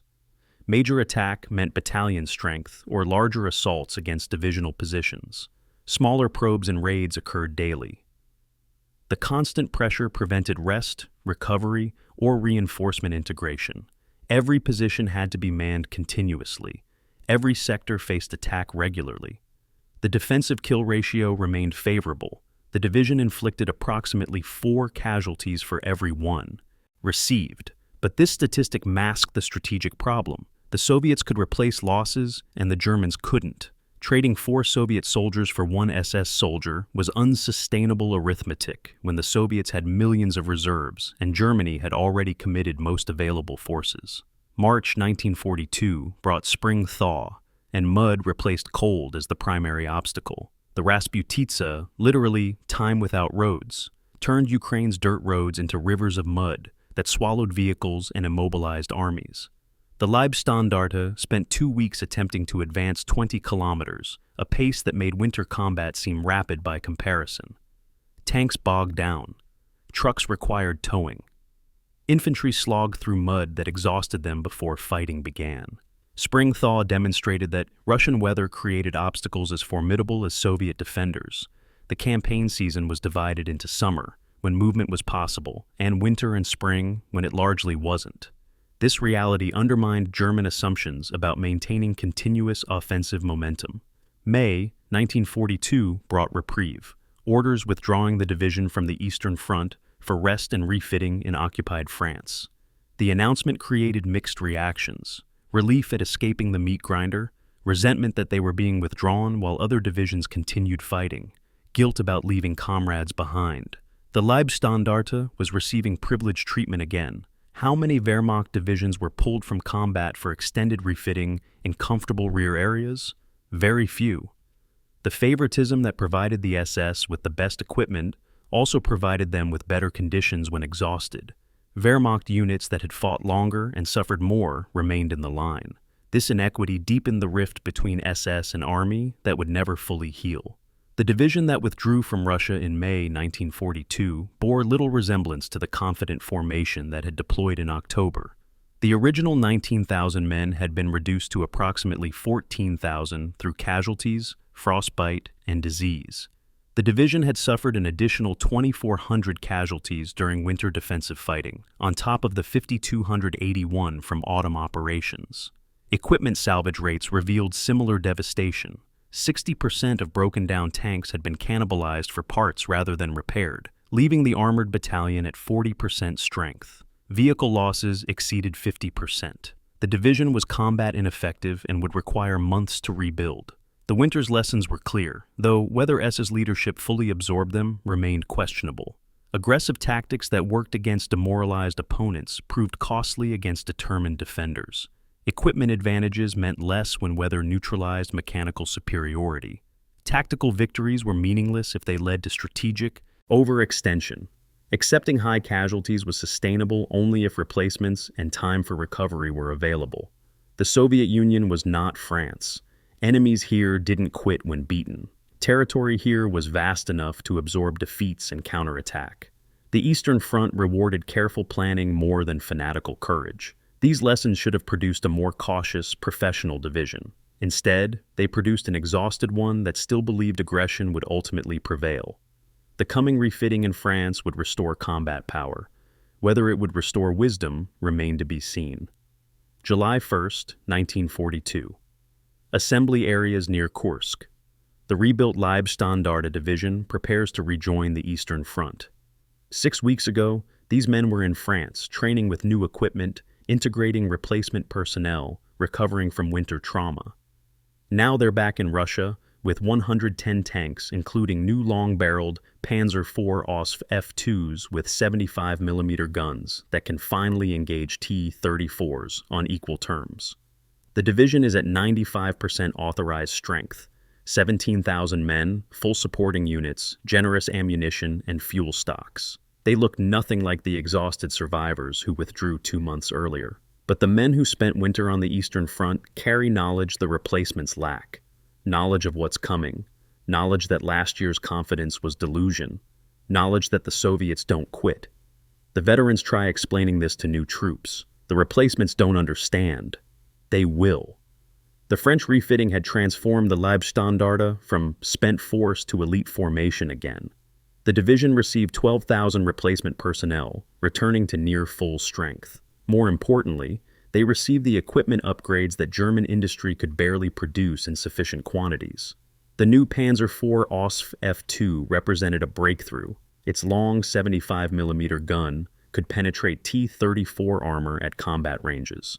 For the first time since encountering Soviet medium tanks, German forces possessed comparable firepower. The Leibstandarte received these upgraded tanks ahead of Wehrmacht divisions, again drawing resentment but ensuring the SS deployed with technical advantages. They also received Stu-G3 assault guns, improved anti-tank weapons, more half-tracks, and better radios. On paper, the division looked as formidable as any armored formation in any army. Fall Blau, Case Blue, was Hitler's strategic plan for summer 1942. After failing to capture Moscow in winter, German forces would drive south to seize Soviet oil fields in the Caucasus. The operation required German forces to advance across vast distances through territory the Soviets would defend desperately. The Leibstandarte would participate in this offensive as part of 1st Panzer Army, tasked with breakthrough operations that would exploit German mobility and firepower's advantages. Wehrmacht commanders planning Case Blue understood the risks. Overextended supply lines, exposed flanks, Soviet reserves converging on the advance. Hitler dismissed such concerns. German forces would advance, destroy Soviet resistance, and seize objectives before the Soviets could react effectively. The plan assumed capabilities Germany no longer possessed and ignored lessons winter had taught. July 15th near Milerovo demonstrated what the rebuilt division could achieve against opponents who had not yet adapted to improved German tactics and equipment. Exploiting a gap in Soviet defensive lines, the Leibstandarte advanced 90 kilometers in 48 hours toward the Don River. The advance combined everything the SS did well: aggressive leadership from forward positions, rapid exploitation of opportunities, coordination between tanks and motorized infantry, effective close air support from the Luftwaffe. Soviet units attempting to establish blocking positions found themselves outflanked and overwhelmed. German tank guns that had struggled against T-34s in 1941 now destroyed them at ranges Soviet crews considered safe. The advance looked and felt like France all over again. Mobile warfare at its most effective, breaking through enemy positions and racing forward before they could recover. August 8th brought the division to operations near Kotluban, participating in attempts to relieve 6th Army elements fighting in Stalingrad. The mission revealed how different summer 1942 was from summer 1941. A year earlier, German forces advanced almost unopposed through surprised and disorganized Soviet defenders. Now, every advance faced prepared positions, coordinated counterattacks, and Soviet forces that had learned from previous defeats. The Leibstandarte still achieved tactical successes, positions captured, enemies destroyed, ground gained, but this at increasing cost. The easy victories of France and early Barbarossa were gone. Every objective required fighting. Every success came with casualty lists. The division was performing well by any objective standard, but couldn't achieve the decisive breakthroughs the strategic situation required. September brought the division's furthest advance into the Caucasus, reaching positions approximately 1,100 kilometers from their October 1941 start line. The achievement was remarkable. German forces had driven deep into Soviet territory, despite massive losses, extended supply lines, and fierce resistance. The Leibstandarte had performed consistently well throughout the offensive, suffering approximately 3,800 casualties from July through November, but maintaining offensive capability. The casualty rate of roughly 22% was significantly lower than 1941, suggesting that improved equipment and accumulated experience were producing more efficient operations. Wehrmacht commanders who had criticized the SS in earlier campaigns now acknowledged they had become a reliable combat formation. The Southern Offensive's success, however, couldn't obscure larger strategic failures developing elsewhere. In Stalingrad, 6th Army was bogging down in urban warfare that consumed divisions in city block fighting. The Leibstandarte operated 200 kilometers south of Stalingrad, advancing toward the Caucasus oil fields Hitler coveted, but the division's success was meaningless if the entire southern wing of the German army became overextended and vulnerable. Soviet planners, now led by increasingly competent commanders, recognized the vulnerability. German forces were stretched across vast distances with exposed flanks and tenuous supply lines. The Soviets were preparing a counteroffensive that would dwarf anything seen in winter 1941 to 42. The storm was coming, and the Leibstandarte stood directly in its path. November brought the catastrophe Wehrmacht planners had feared. Operation Uranus, the Soviet counteroffensive at Stalingrad, encircled 6th Army in the city and threatened to trap all German forces in southern Russia. The Leibstandarte found itself ordered to hold positions while other units attempted to rescue 6th Army or withdraw before Soviet pincers closed. The next months would test whether the division's improved performance in summer 1942 represented genuine evolution or merely better conditions against temporarily weakened opponents. The winter of 1942 to 43 would prove even more challenging than the previous winter because now the Soviets weren't just defending, they were attacking with increasing skill, confidence, and resources. The summer 1942 offensive had demonstrated that the refitted and re-equipped Leibstandarte could achieve impressive tactical results. They had advanced over 500 kilometers, destroyed numerous Soviet units, inflicted heavy casualties while suffering lower losses than previous campaigns. The division had proven that lessons learned through brutal experience, combined with equipment improvements, could produce a more effective fighting force. But tactical excellence couldn't overcome strategic overreach. Germany lacked the resources to conquer the Soviet Union, regardless of how well individual divisions performed. The Leibstandarte could win every battle and still lose the war. That paradox, increasing effectiveness at unit level while prospects for overall victory diminished, would define the division's remaining war years. They would become better soldiers while fighting for a cause already lost. February 14, 1943. Kharkov, Ukraine. SS Obergruppenführer Paul Hauser, commanding AS Panzer Corps, stands in his headquarters reading Hitler's order: "Hold Kharkov at all costs, no retreat permitted." Hauser looks at the map showing Soviet forces approaching.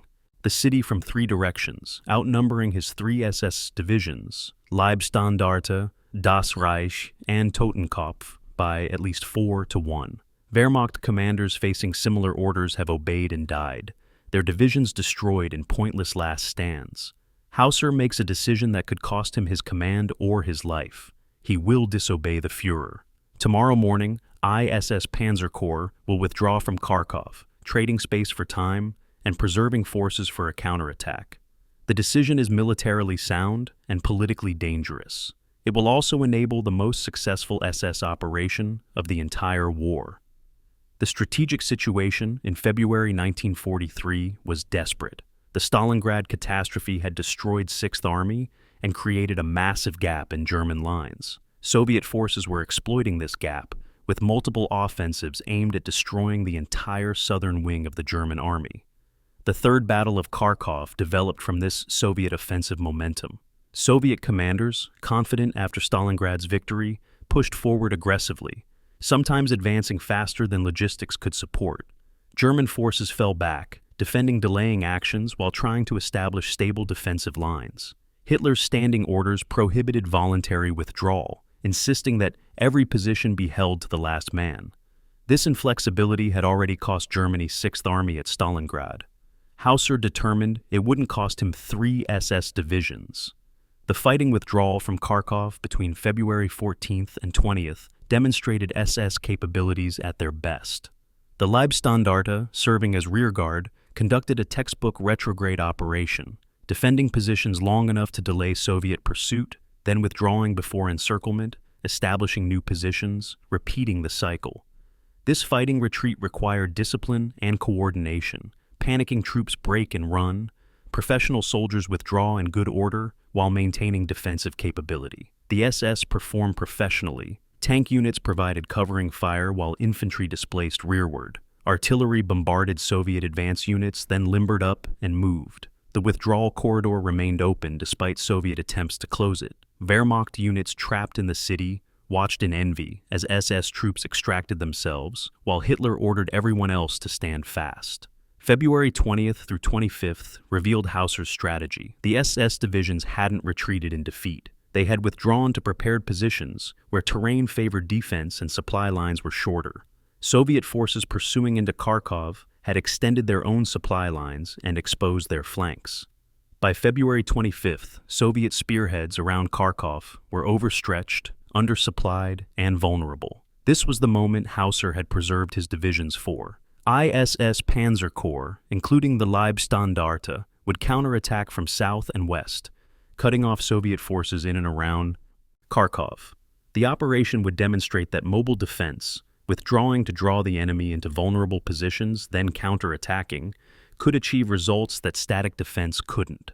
March 5th marked the beginning of the counteroffensive. The Leibstandarte attacked alongside Das Reich and Totenkopf divisions in a coordinated assault that caught overextended Soviet units by surprise. The operation combined every advantage the SS possessed: superior equipment, including Tiger tanks making their first appearance with the division, aggressive leadership from experienced officers, coordination developed through fighting together since 1941, and tactical skills accumulated through years of combat.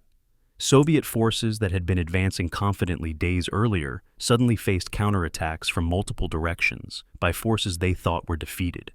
The psychological impact was significant. Soviet commanders discovered that victories could evaporate and advances could become traps. The fighting between March 5th and 15th revealed the Leibstandarte at peak performance. Tank battalions exploited breakthroughs, advancing rapidly to encircle Soviet units. Infantry followed in half tracks, clearing positions and securing objectives. Artillery provided continuous fire support, shifting focus smoothly as targets emerged.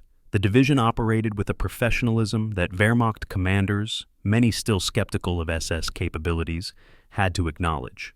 Tactical radios enabled coordination that had been impossible in 1941.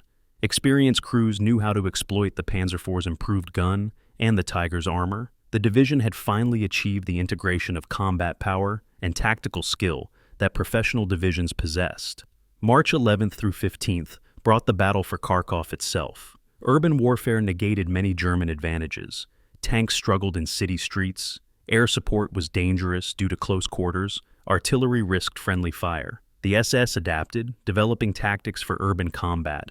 Combined tank infantry teams, engineers clearing buildings with explosives, snipers suppressing defenders, systematic block-by-block advance. The fighting was brutal. Soviet defenders knew they faced SS troops and fought with extra desperation, understanding that surrender might mean execution. The Leibstandarte lost approximately 3,200 casualties in the Kharkov counteroffensive. Heavy losses, but acceptable given the operational success achieved. By March 15th, German forces controlled Kharkov again. March 18th brought the operation's culmination with the capture of Belgorod, stabilizing the front line and preventing the complete collapse of Army Group South. The Third Battle of Kharkov achieved what had seemed impossible weeks earlier, reversing Soviet offensive momentum, restoring German defensive positions, and inflicting catastrophic casualties on overextended Soviet forces. ISS Panzer Corps claimed to have destroyed or captured over 600 Soviet tanks and inflicted approximately 48,000 casualties. Even accounting for overcounting common in combat reports, the operation represented a significant German tactical success. The aftermath revealed both achievement and controversy. Achievement: the SS had performed the most successful German counteroffensive operation since Case Blue, demonstrating that mobile defense could work when rigid static defense failed. Hauser's decision to disobey Hitler's no-retreat order had been militarily correct, saving 3 divisions for a counteroffensive that wouldn't have been possible if they had been destroyed defending Kharkov in February. Controversy. Hitler was furious about the unauthorized withdrawal and only grudgingly awarded Hauser the Knight's Cross after the counteroffensive succeeded. The question emerged whether the SS would follow orders when those orders were suicidal. Wehrmacht commanders wondered if SS obedience to Hitler was absolute or selective. Kharkov March 1943 represented the Leibstandarte's peak. The division had fought with professional competence, tactical sophistication, and operational effectiveness. They had demonstrated that lessons learned through 3 years of combat, combined with excellent equipment and experienced leadership, could produce elite results. They had also shown limits. The operation succeeded partly because Soviet forces were overextended, partly because German forces still possessed local superiority in quality, if not quantity, partly because conditions favored the attacker at that moment. Kharkov was not a war-winning operation. It was a successful defensive action that delayed but didn't prevent Germany's eventual defeat. The SS had fought brilliantly and altered nothing strategic. Within months, they would attempt to replicate Kharkov's success at Kursk. The attempt would fail spectacularly, revealing that even elite performance couldn't overcome fundamental strategic weakness. July 5, 1943, 0400 hours. Soviet defensive positions, Kursk salient. 67 Panther tanks of the Leibstandarte's Panzer regiment sit in assembly areas, engines idling, preparing for the attack that will begin at dawn. These are Germany's newest tanks, rushed into production specifically for this offensive, equipped with long 75mm guns and sloped armor copied from the T-34. They represent technological superiority, the equipment advantage that has won previous battles. Then the engines start failing. One Panther breaks down, then another, then 5 more. By the time the attack begins, 16 Panthers are immobile from mechanical failures, never having crossed the start line. The remaining 51 advance into the largest tank battle in history. The symbolism is perfect. Germany's last great offensive begins with its most advanced weapons, breaking down before the battle starts. Operation Citadel represented Hitler's attempt to regain strategic initiative through one massive offensive. The plan was straightforward. Pinch off the Kursk salient by attacking from north and south simultaneously, encircling and destroying Soviet forces inside the bulge. Success would shorten German defensive lines, destroy Soviet reserves, and restore German momentum. The Leibstandarte would spearhead the southern pincer alongside other elite divisions, breaking through Soviet defenses and driving deep into enemy rear areas. Wehrmacht planners recognized the operation's risks. The Soviets had months to prepare defenses, and German forces lacked the strength for sustained defensive operations. Hitler insisted one more great victory would change everything. The assumption was wrong. The first hours of Citadel revealed what the Leibstandarte was facing. Soviet defenses weren't just prepared, they were engineered in depth, with a sophistication that stunned German commanders. Multiple defensive lines stretched back dozens of kilometers. Minefields were laid with density that made French defensive preparations look amateurish. Anti-tank ditches, obstacles, bunkers, interlocking fields of fire. The Soviets had used the delay since Kharkov to create defenses that absorbed German assaults like water into sand. The Leibstandarte attacked with full combat power. 13 Tiger tanks, 67 Panthers, 85 Panzer IVs, plus STUG assault guns. This represented the most powerful armored force the division had ever fielded. It wasn't enough. July 6th through 10th brought the Selle River sector battles, where the Leibstandarte achieved the southern pincer's deepest penetration, approximately 25 to 30 kilometers through multiple defensive lines. The advance demonstrated everything the division had learned about breakthrough operations. Combined arms teams of tanks, infantry, engineers, and artillery worked in coordination. Tigers provided heavy firepower to suppress defensive positions. Panthers exploited breakthroughs with their mobility. Infantry cleared bunkers. Engineers removed obstacles. Artillery shifted fire to support advancing units. The tactical performance was impressive. The strategic effect was negligible. For every defensive line penetrated, the Soviets had another. For every position captured, Soviet reserves counterattacked. The Leibstandarte was advancing into a defensive system designed to absorb and blunt German attacks through sheer depth. July 12th brought Prokhorovka, the largest tank battle in history, and one of the most controversial engagements of the entire war. Approximately 850 tanks engaged in a relatively confined area, German forces, including the Leibstandarte, attacking northeast, Soviet 5th Guards Tank Army counterattacking south. What followed was chaos. Soviet T-34s charged German positions at close range, accepting catastrophic losses to get inside the range where German guns' accuracy advantages mattered less. German tankers fired until gun barrels overheated and ammunition ran low. The battlefield became a smoking graveyard of burning tanks from both sides. Casualty claims remain disputed. Soviet sources claim massive German losses. German records show heavy Soviet casualties, but modest German losses. The truth probably lies between both sides suffered heavily, but the Soviets could replace losses and the Germans couldn't. July 13th brought the order that ended Germany's last offensive. Hitler directed that Citadel be terminated due to the Allied invasion of Sicily, forcing redeployment of forces to Italy. The decision was probably inevitable. Even if Citadel had achieved breakthrough, German forces lacked reserves to exploit success. But the termination meant that every German casualty, every destroyed tank, every expended round of ammunition had been wasted.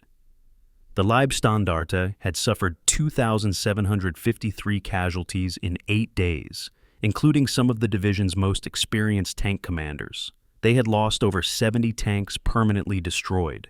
They had achieved the offensive's deepest penetration while failing to achieve breakthrough. Kursk demonstrated that even elite divisions with excellent equipment couldn't overcome fundamental strategic weaknesses. The immediate aftermath saw Soviet counteroffensives that consumed German defensive positions with alarming speed. The Leibstandarte fought delaying actions during withdrawal, losing additional tanks and troops. By July 20th, the division had lost most of its offensive capability. The Panthers that had been rushed into combat proved mechanically unreliable. Only 16% operational readiness rates meant the advanced technology was nearly useless. The Tigers performed better, but were too few to affect outcomes. Soviet forces pushed forward relentlessly, exploiting German exhaustion and equipment losses. The Eastern Front, which had been relatively stabilized after Kharkov, now tilted decisively towards Soviet advantage. Kursk's lessons were clear even if German leadership refused to acknowledge them. Germany no longer possessed the resources for strategic offensive operations. The Red Army had evolved from the incompetent force of 1941 to a professional military that could design sophisticated defenses and execute coordinated offensives. Soviet industry was outproducing German factories despite massive territorial losses. Time favored the Soviets. They grew stronger while Germany grew weaker. The Leibstandarte had performed well tactically at Kursk, probably better than most divisions in similar circumstances. Tactical excellence was irrelevant when strategic conditions guaranteed defeat. The division's experience at Kursk paralleled Germany's larger trajectory, increasing tactical proficiency while losing strategic position. The Leibstandarte of July 1943 was far more capable than the ceremonial guards of 1933, or even the combat troops of Poland in 1939. They understood combined arms warfare, possessed excellent equipment, fielded experienced personnel, and demonstrated tactical sophistication. They could execute complex operations professionally, but they were fighting for a regime that had overextended itself catastrophically in a war Germany couldn't win, with resources that were depleting faster than they could be replaced. Being the best division in a defeated army meant very little. August 1943 found the Leibstandarte defending against Soviet offensives rather than attacking. The transition from offensive to defensive operations marked a fundamental shift. Since 1939, the division had primarily attacked Poland, France, Balkans, Russia. Now they would spend the war's remainder defending, counterattacking, retreating, defending again. Kursk was the last time the Leibstandarte would participate in a strategic offensive. Everything afterward was reaction, attempting to delay inevitable defeat. The soldiers didn't fully understand this yet. Many still believed Germany would develop wonder weapons or political settlements or some development that would change the war's trajectory. The veterans who had fought since Poland knew better. They recognized Kursk as the beginning of the end. The question was how long the end would take, and how many more would die before it arrived. September 19th, 1943. The Dnieper River, Ukraine. A Leibstandarte combat engineer watches Soviet artillery fire walk across the bridge. His squad was ordered to destroy after the last German units cross. The bridge is one of dozens spanning the Dnieper, one of dozens the retreating German army must demolish to slow Soviet pursuit. 6 months ago, the division was attacking at Kursk. Now they're running, destroying infrastructure as they flee, burning what they can't carry, leaving behind broken equipment and dead soldiers. The engineer has participated in 3 retreats since Kursk ended. Each retreat feels temporary. They'll establish defensive lines, counterattack, stabilize the front. Each time, Soviet pressure forces another withdrawal. The pattern is clear, even if officers won't admit it. Germany is losing, slowly but inevitably, one river crossing at a time. The post-Kursk months established a pattern that would define the Leibstandarte's remaining time in the East. Fighting withdrawal, temporary defensive stands, local counterattacks, more withdrawal. Soviet offensives came in waves, each beginning with massive artillery bombardments that German forces called firestorms, followed by infantry and armor attacks that overwhelmed defensive positions through sheer weight. The Leibstandarte still fought effectively. They maintained better defensive kill ratios than most Wehrmacht divisions. Their equipment remained superior. Their experience showed in how they conducted retrograde operations. But effectiveness couldn't stop Soviet numerical superiority and industrial capacity from grinding down German defenses.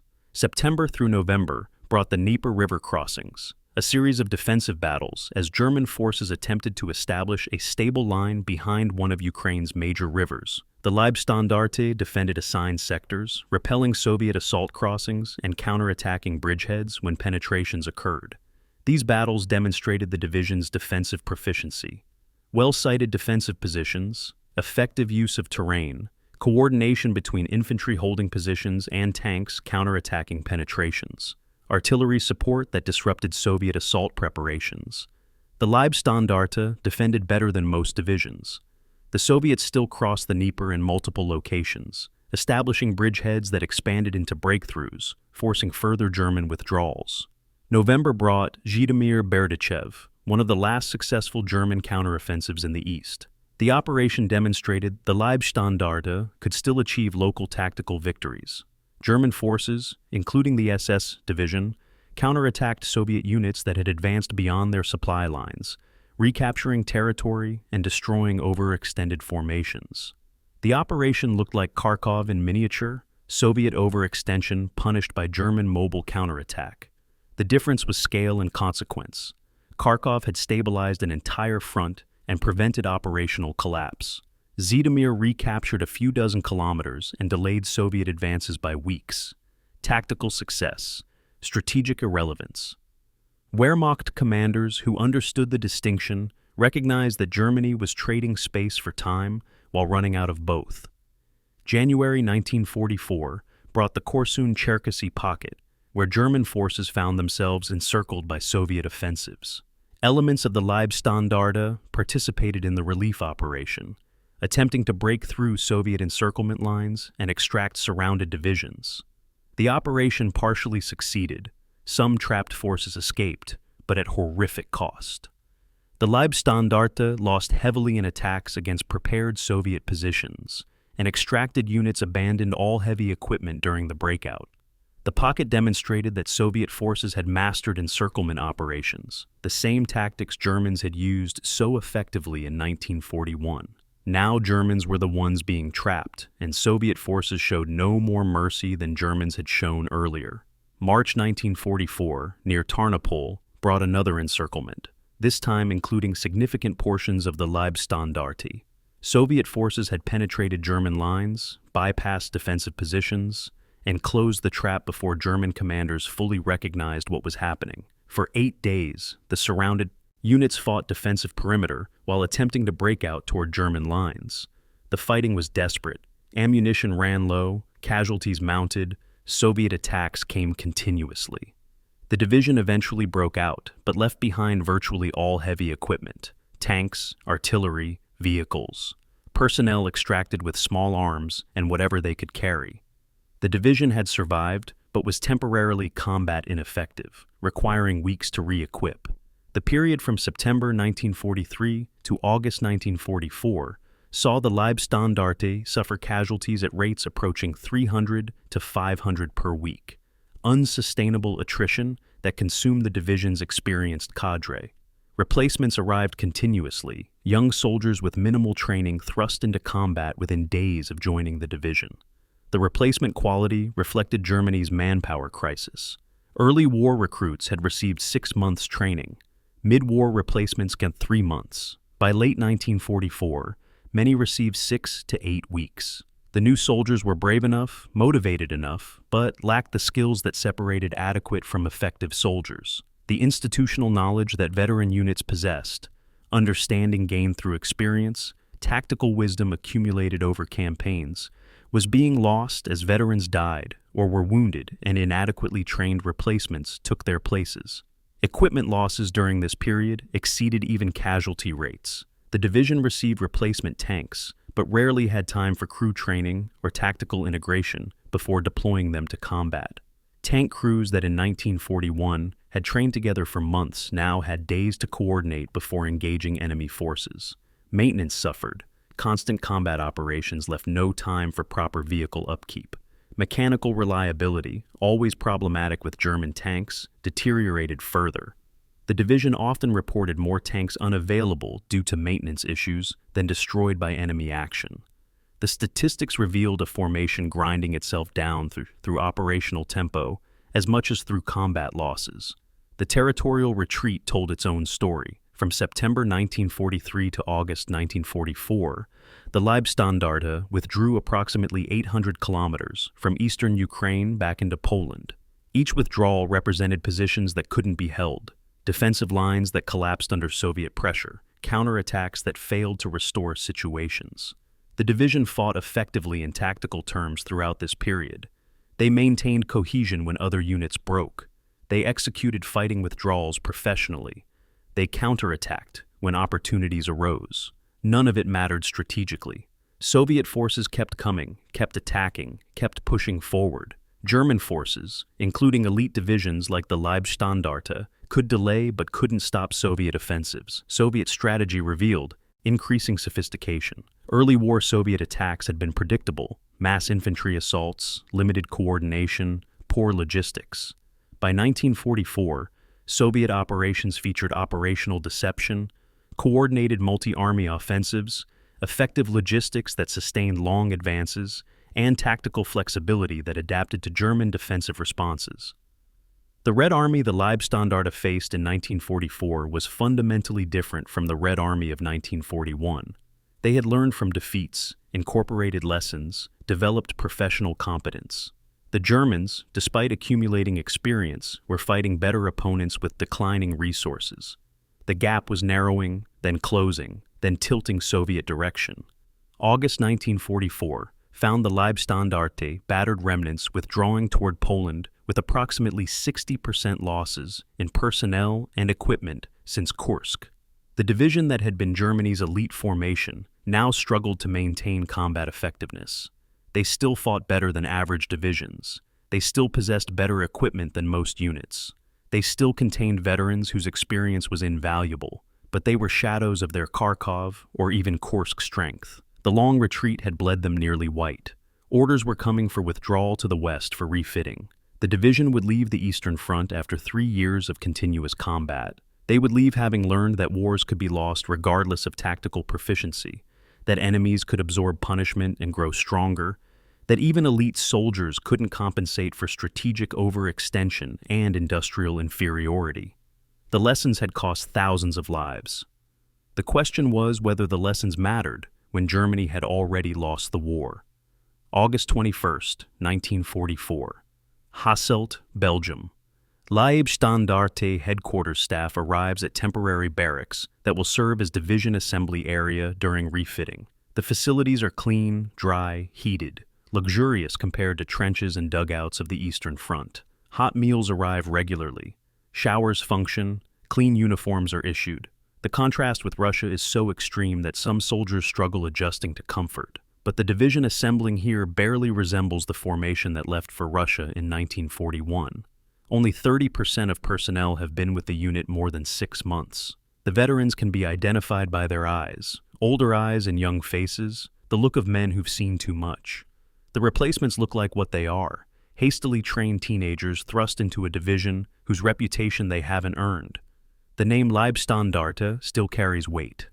The reality is a unit rebuilding while the war closes in from all directions.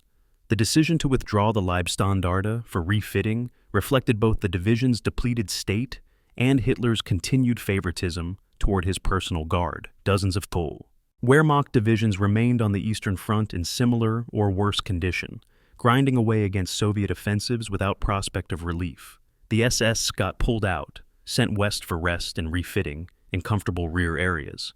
The inequity infuriated Wehrmacht commanders who saw their divisions bled to death, while SS formations received priority for everything: replacements, equipment, recovery time. The favoritism was blatant, unjustifiable by any military logic, and entirely consistent with how Hitler treated his personal guard throughout the war. September 1944 revealed the division's fragmentation. The main body was in Belgium refitting, but significant elements were scattered across the front. Kampfgruppe Piper, a battle group named for its commander, SS Obersturmbannführer Joachim Piper, was fighting in northern Italy, operating independently of division control. Other detachments held defensive sectors in France or provided security in occupied territories. The Leibstandarte existed more as a concept than as a cohesive military formation. Units wearing the division's insignia fought in multiple countries, under different commands, without coordination. This fragmentation resulted from Germany's manpower crisis. Elite formations were broken into pieces and deployed where needed, sacrificing organizational integrity for immediate tactical needs.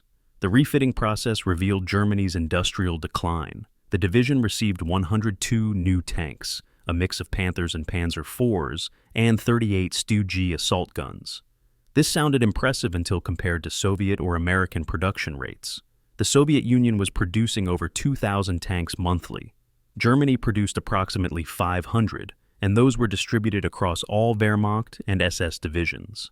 The Leibstandarte received disproportionate allocation, leaving other divisions with less. Even with priority, the division's tank strength was approximately 70% of authorization. Vehicle quality was declining too.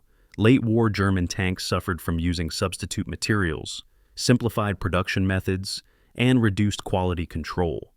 The Panthers arriving in Belgium broke down more frequently than earlier models.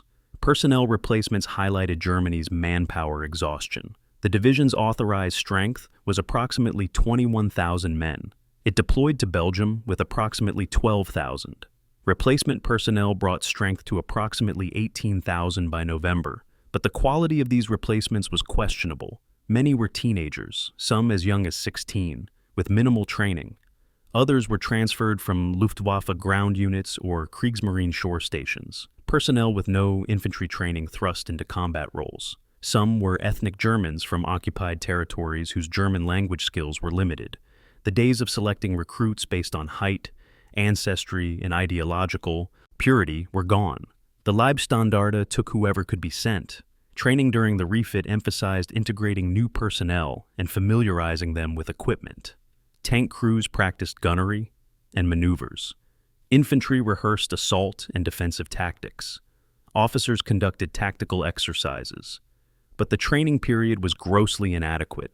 Professional military organizations require months to integrate replacements and restore unit cohesion. The Leibstandarte had weeks. Commanders knew many replacements would be committed to combat with less training than recruits received in peacetime. The alternative was leaving positions unfilled. Germany no longer had the luxury of proper training time. Soldiers learned on the job or died trying. October brought operations in the Netherlands, where Leibstandarte units helped contain the Allied airborne corridor from Operation Market Garden. These operations demonstrated that, even at reduced strength, the division remained more capable than average Wehrmacht formations. They counterattacked effectively, defended stubbornly, and maintained cohesion under pressure. Allied commanders facing SS troops noted their continued effectiveness despite Germany's overall deteriorating situation. But effectiveness couldn't obscure reality. The division was fighting defensive battles in the west, while still maintaining elements in Italy and preparing for renewed commitment in the east. The strategic situation was collapsing from all directions. November brought intelligence about the coming Ardennes Offensive. Hitler was planning one more great attack, a massive assault through the Ardennes forest aimed at splitting Allied forces and recapturing Antwerp. The Leibstandarte would spearhead 6th Panzer Army's southern thrust, breaking through American positions and driving toward the Meuse River. The mission required the kind of aggressive, rapid advance the SS had executed in France 44. The difference was that Germany in 1944 lacked the resources, air superiority, and surprise that had enabled 1940 success. Wehrmacht planners reviewing the operation recognized it as desperate gambling. Hitler insisted. The Leibstandarte would attack. Whether they succeeded or failed, the offensive would be the division's last major operation in the West. December brought final preparations and the growing realization among veterans that this offensive was madness. The Americans weren't French. They wouldn't collapse under pressure. Allied air power, if weather cleared, would devastate German columns. Supply lines were inadequate for sustained operations.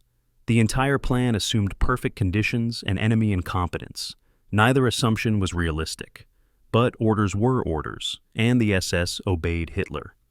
On December 15th, the Leibstandarte moved to assembly areas near the German-Belgian border. The division fielded approximately 22,000 men and 120 tanks. Impressive. Numbers that mask the reality of inexperienced crews, declining equipment quality, and inadequate logistics. Within days, they would attack into the Ardennes.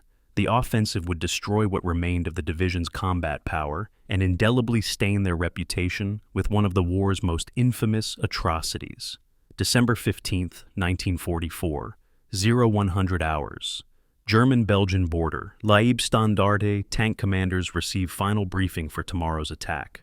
The briefing emphasizes speed, break through American lines quickly, advance rapidly toward objectives, give the enemy no time to recover. It sounds like France 1940 all over again. Aggressive attack, rapid exploitation, enemy collapse. Some officers who fought in France hope history repeats. Others who fought in Russia know better. The Americans won't be French. The conditions won't favor attackers. The resources aren't sufficient. But hope and desperation drive armies forward when logic would counsel retreat. Tomorrow morning, Hitler's personal guard will launch their last offensive. What follows will be their last gasp as an effective military formation and the beginning of their post-war infamy. December 17, 1944, 1300 hours. Baunez Crossroads near Malmedy, Belgium.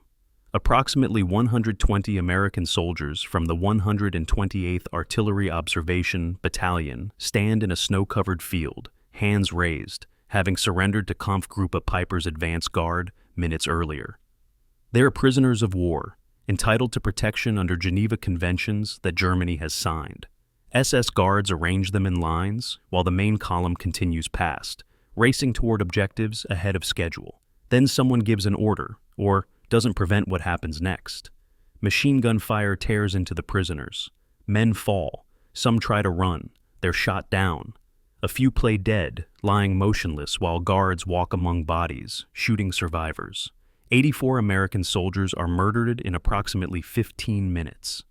The massacre at Malmedy will become the Leibstandarte's most infamous action, a war crime that defines their legacy more than any tactical success ever achieved. The Ardennes Offensive began at 0535 on December 16th, with massive artillery bombardment followed by infantry assaults across a 70-mile front. Kampfgruppe Piper, the Leibstandarte's spearhead force under Joachim Piper's command, crossed the start line on schedule, advancing through dense Ardennes forests toward assigned objectives. The initial hours went well. American forces were surprised, defenses penetrated, positions overrun. Piper's column advanced rapidly, bypassing resistance and pushing deep into American lines. This was exactly what the operational plan envisioned: fast-moving armor exploiting breakthrough before defenders could react. By nightfall, December 16th, Kampfgruppe Peiper had advanced approximately 12 kilometers, the offensive's deepest penetration. Success seemed possible. December 17th brought both the offensive's high water mark and its greatest infamy. Peiper's column continued advancing, reaching the Balkans crossroads by early afternoon. There they encountered the American Artillery Battalion, lightly armed and unable to resist tanks and armored infantry. The Americans surrendered quickly. What happened next remains disputed in details but clear in criminal essence. SS troops massacred the prisoners in the field near the crossroads. Some accounts describe guards opening fire without orders, battlefield killing spree enabled by poor discipline. Others suggest orders from Peiper or his subordinates, systematic murder rather than spontaneous atrocity. The distinction matters legally but changes nothing morally. 84 prisoners were murdered. The crime was systematic, not spontaneous. Wounded were shot, bodies were checked, survivors were hunted. This was mass murder. The Normandy massacre was not an isolated incident during the Ardennes Offensive. Over following days, Leibstandarte troops murdered additional American prisoners at multiple locations. Near Honsfeld, approximately 20 American soldiers were shot after capture. At Bollingen, additional prisoners were executed. Near Ligneville, more killings occurred. The pattern suggests systematic disregard for laws of war rather than isolated breakdown of discipline. Some explanations offered later claim battlefield stress, inadequate facilities for processing prisoners, or orders to take no prisoners due to rapid advance requirements. None excuse murder. The Leibstandarte had committed atrocities throughout the war: Wormhout in France, Clysora in Greece, countless crimes in Russia.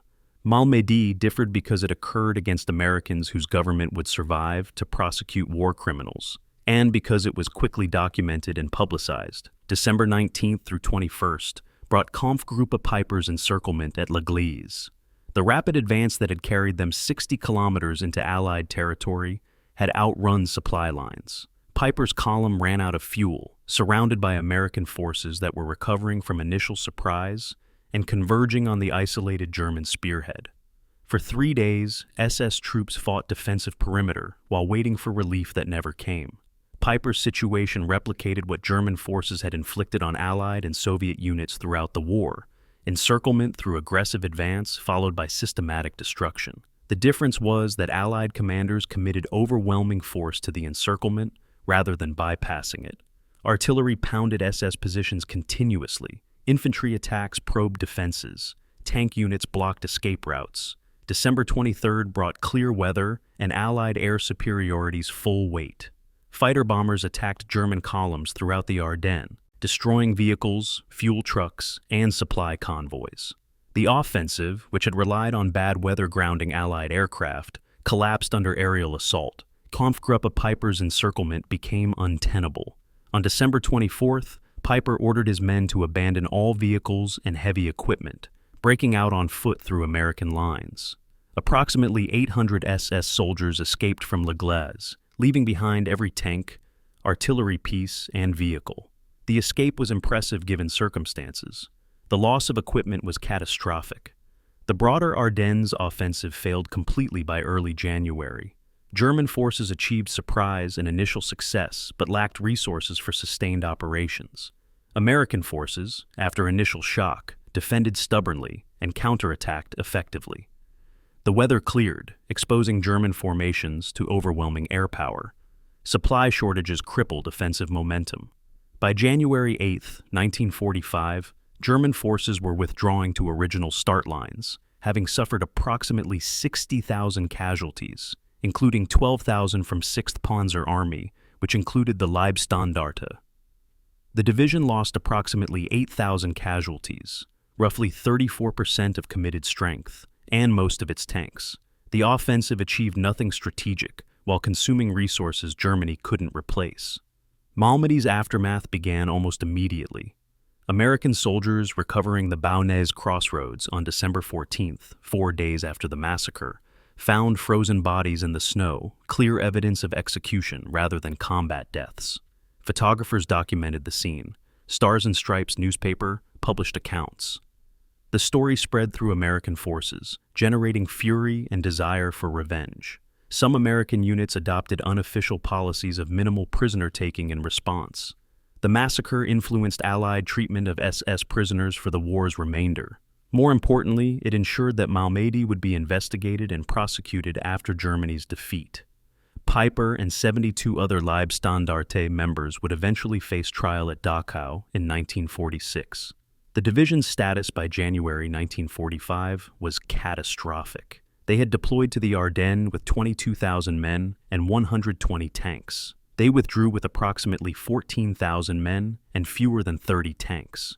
The experienced personnel lost in the Ardennes, tank commanders, infantry leaders, staff officers, were irreplaceable. The equipment losses were similarly irreplaceable given Germany's collapsing industrial production. The division was combat ineffective and required wholesale rebuilding.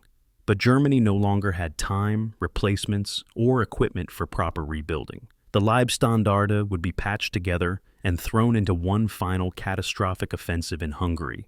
More desperation than calculation. Malmedy overshadowed everything else the Leibstandarte accomplished in the Ardennes.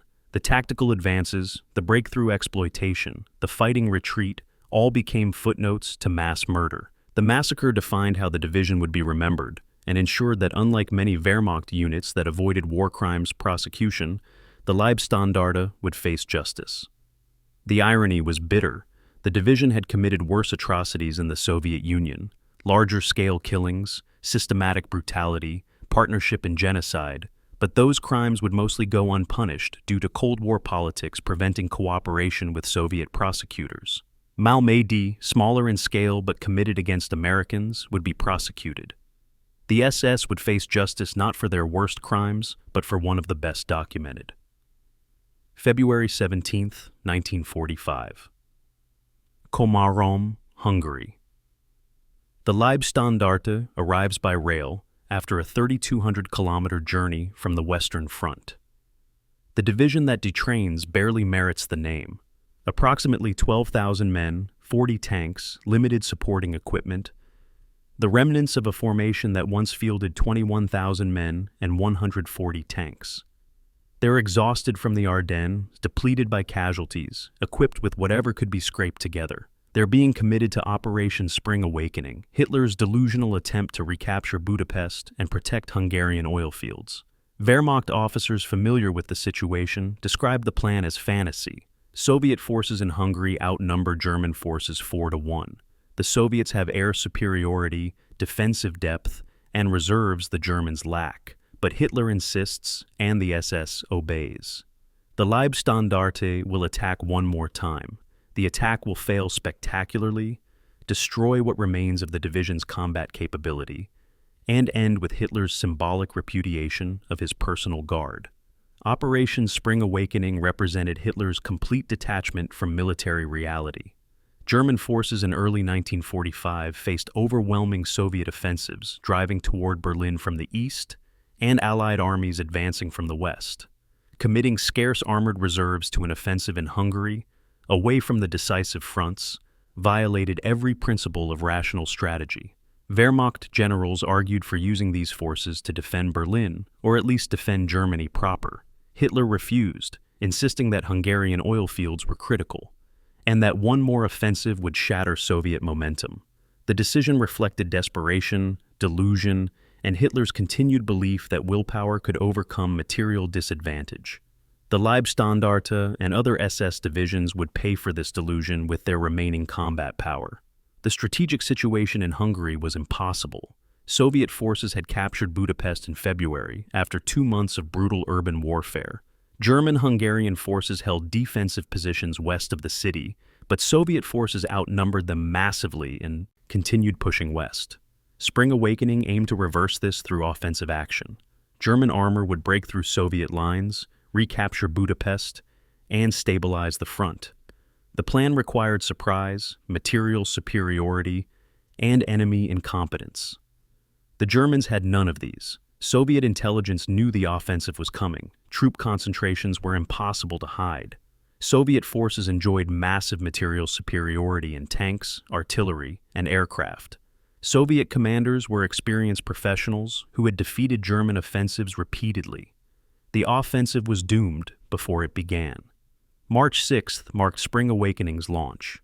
The Leibstandarte attacked alongside other SS divisions through snow and mud toward objectives approximately 40 kilometers distant. Initial advances achieved minimal gains. Soviet defensive positions absorbed German assaults through depth, multiple defensive lines extending back dozens of kilometers. When German armor penetrated first lines, they encountered second and third lines equally strong. Soviet anti-tank guns destroyed German tanks faster than advances could be sustained. Artillery bombardments disrupted German formations. The offensive quickly bogged down in attritional warfare that Germany couldn't win. By March 10th, after 4 days of continuous combat, the Leibstandarte had advanced approximately 15 kilometers, far short of objectives and at catastrophic cost. March 16th brought the Soviet counteroffensive that shattered German positions. Soviet forces attacked along the entire Hungarian front, with overwhelming superiority in men and material. The Leibstandarte found itself defending against attacks by forces outnumbering them 10-1 in some sectors. Soviet tactics featured massive artillery preparation, followed by combined arms assaults that overwhelmed defensive positions through sheer weight. German units fought stubborn delaying actions, but no amount of tactical skill could overcome such numerical disadvantage. The division began retreating, abandoning positions, losing equipment that couldn't be evacuated. The retreat was chaos, units losing contact with higher headquarters, supply columns destroyed by Soviet aircraft, wounded left behind because vehicles were unavailable. March 24th brought Hitler's armband order, perhaps the most symbolic moment in the Leibstandarte's history. Furious at the failure to hold ground in Hungary, Hitler ordered that SS divisions remove their armbands bearing his name, a symbolic stripping of honor for failing him. The order was transmitted through proper channels, but apparently never fully enforced. Many soldiers never heard about it. Those who did reportedly ignored it or openly mocked the directive. The order revealed Hitler's complete disconnection from reality, blaming elite divisions for failing at impossible missions with inadequate resources. For the Leibstandarte, the order represented the ultimate betrayal. They had been created as Hitler's personal guard. They had worn his name as their title. They had fought with fanatical loyalty throughout the war. Now he repudiated them for failing to win an unwinnable battle. The irony was bitter and complete. The retreat from Hungary consumed what remained of the division's cohesion. Units fragmented into Kampfgruppen, battle groups, fighting independent actions during withdrawal toward Austria. Some groups maintained organization and discipline, conducting professional fighting withdrawals. Others disintegrated into armed mobs, discipline collapsing under pressure of constant combat and hopeless strategic situation. The division lost approximately 5,000 additional casualties in Hungary, 40% of committed strength, reducing them to approximately 7,000 effective combat troops. Equipment losses were similarly catastrophic. Most remaining tanks were destroyed or abandoned. Artillery was lost. Vehicles broke down or ran out of fuel. The Leibstandarte that limped out of Hungary in April resembled a regiment more than a division. April 1945 found scattered Leibstandarte elements defending in Austria as Soviet forces advanced toward Vienna. These final battles were militarily meaningless. Germany had lost the war, and everyone knew it. But the SS continued fighting because surrender meant facing justice for war crimes, because ideological indoctrination emphasized fighting to the end, because military discipline still functioned in some units. The combat in Austria was vicious. Soviet troops, remembering German atrocities in the Soviet Union, gave no quarter. SS troops, knowing what awaited them in captivity, fought desperately. Civilians caught between the forces suffered terribly. The war's final weeks were simply slaughter, soldiers dying for a cause already lost. May 8, 1945, brought Germany's unconditional surrender. Scattered Leibstandarte elements surrendered to American forces in Austria. Sepp Dietrich, who had commanded the division since its founding in 1933, was captured attempting to flee in civilian clothes. Other senior officers were captured or committed suicide. Some soldiers escaped into civilian life, discarding uniforms and attempting to disappear into post-war chaos. Others surrendered to Western allies rather than Soviets, understanding that American captivity was preferable to Soviet revenge. The Leibstandarte ceased to exist as a military formation. What remained were prisoners, fugitives, and corpses scattered across Europe from the Ardennes to Austria. The final accounting was grim. Approximately 8,000 killed in combat over the war's duration, though accurate figures are impossible, given chaotic record-keeping in final months. Approximately 30,000 wounded, many multiple times, estimated 50,000 total, served in the division throughout the war. The division had fought in every major German campaign: Poland, France, Balkans, Soviet Union, Italy, Hesse, Ardennes, Hungary. They had won tactical victories, achieved impressive operational successes, demonstrated combat effectiveness that even enemies acknowledged. They had also committed systematic war crimes, participated in atrocities across occupied Europe, murdered prisoners and civilians, and served a criminal regime absolutely. The question facing post-war justice was whether military effectiveness excused criminal behavior. The answer would be decided in courts, history books, and moral judgments that continue to this day. May 8, 1945, Allied prisoner processing camp, Austria. Former Leibstandarte soldiers stand in lines being interrogated, their SS runes tattoos identifying them for special processing. Unlike Wehrmacht prisoners being quickly screened and released, SS members are segregated for investigation of war crimes. The interrogators have lists, names of commanders, units involved in specific atrocities, dates and locations of massacres. Malmedy ensures that the Leibstandarte will face prosecution. What the interrogators don't know is the full scope of crimes committed in the Soviet Union, murders too numerous to investigate, atrocities so routine they were barely documented, participation in genocide that will only become clear when historians access archives decades later. Some prisoners will face justice. Most will escape prosecution due to insufficient evidence, destroyed records, or Cold War priorities that value former enemies as potential allies against the Soviet Union. Justice will be incomplete, selective, compromised by political considerations. The Malmedy massacre trial at Dachau in 1946 became the primary legal reckoning for Leibstandarte war crimes. 73 former SS members faced charges related to the Balkans Crossroads massacre and related killings during the Ardennes Offensive. The evidence was overwhelming. Bodies had been photographed, survivors testified, captured Germans confirmed details. Joachim Peiper, Kampfgruppe commander, faced trial alongside tank commanders, infantry leaders, and soldiers who had participated in killings. The trial received international attention. American prosecutors presented clear evidence of systematic murder. Defense attorneys argued battlefield necessity, claimed massacres were spontaneous rather than ordered, suggested that some defendants had no involvement. The court convicted all 73 defendants. 43 received death sentences, including Peiper. The others received long prison terms. The sentences were never fully carried out. Post-war politics intervened. The Cold War was beginning, and West Germany was becoming a potential ally against the Soviet Union. American public opinion divided over whether Nazi war criminals should hang or be used in anti-communist efforts.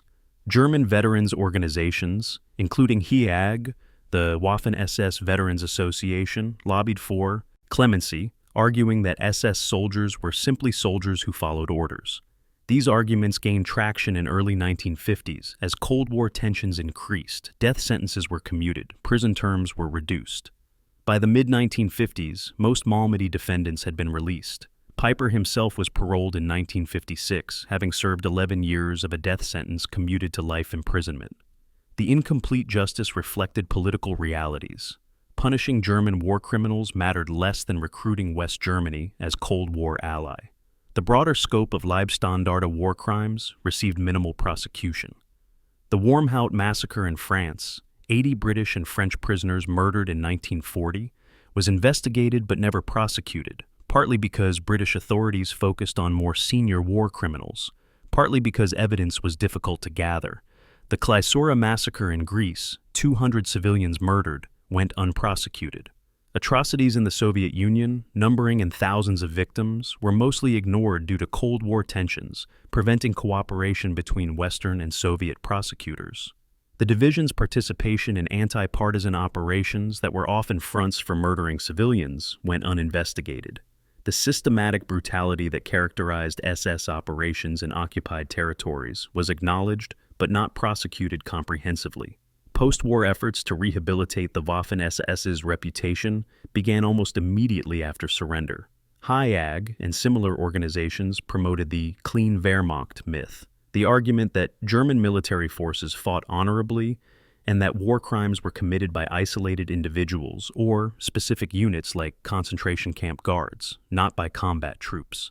The Waffen-SS was presented as elite military formation that fought bravely, suffered heavily, and should be honored as soldiers rather than condemned as criminals. These efforts gained traction in Cold War West Germany, where anti-communist sentiment created sympathy for anyone who had fought the Soviet Union. Veterans' reunions celebrated battlefield achievements while minimizing or denying war crimes. Memoirs published by former SS officers emphasized tactical operations while omitting criminal actions. The 1990s brought archival revelations that demolished these rehabilitation efforts. Soviet archives opened after the Cold War's end contained extensive documentation of German war crimes in occupied territories. Historians accessing these records found evidence of systematic atrocities, massacres of civilians, participation in anti-Jewish operations, brutal anti-partisan campaigns that targeted entire villages, cooperation with Einsatzgruppen death squads. The documentation showed that war crimes were not isolated incidents, but systematic policy. The Leibstandarte had committed atrocities in virtually every theater where they operated. Their military effectiveness was inseparable from their criminal behavior. The aggressive tactics that achieved battlefield success also produced war crimes. The ideological fanaticism that made them willing to accept casualties also made them willing to murder civilians. The military effectiveness question remains complex. By any tactical measure, the Leibstandarte was an elite formation. They consistently outperformed average Wehrmacht divisions. They achieved impressive operational successes: Kharkov, Rostov, breakthrough operations in France and Russia. They demonstrated tactical sophistication, battlefield adaptability, and combat leadership. Wehrmacht commanders who initially dismissed the SS as political amateurs eventually acknowledged their military capabilities. Allied intelligence assessments rated SS Panzer divisions among the most dangerous opponents. The division's combat record shows effectiveness that even enemies respected, but effectiveness must be weighed against costs and context. The Leibstandarte accepted casualty rates that professional military formations considered unsustainable. They achieved tactical victories while failing strategically, winning battles and campaigns Germany lost.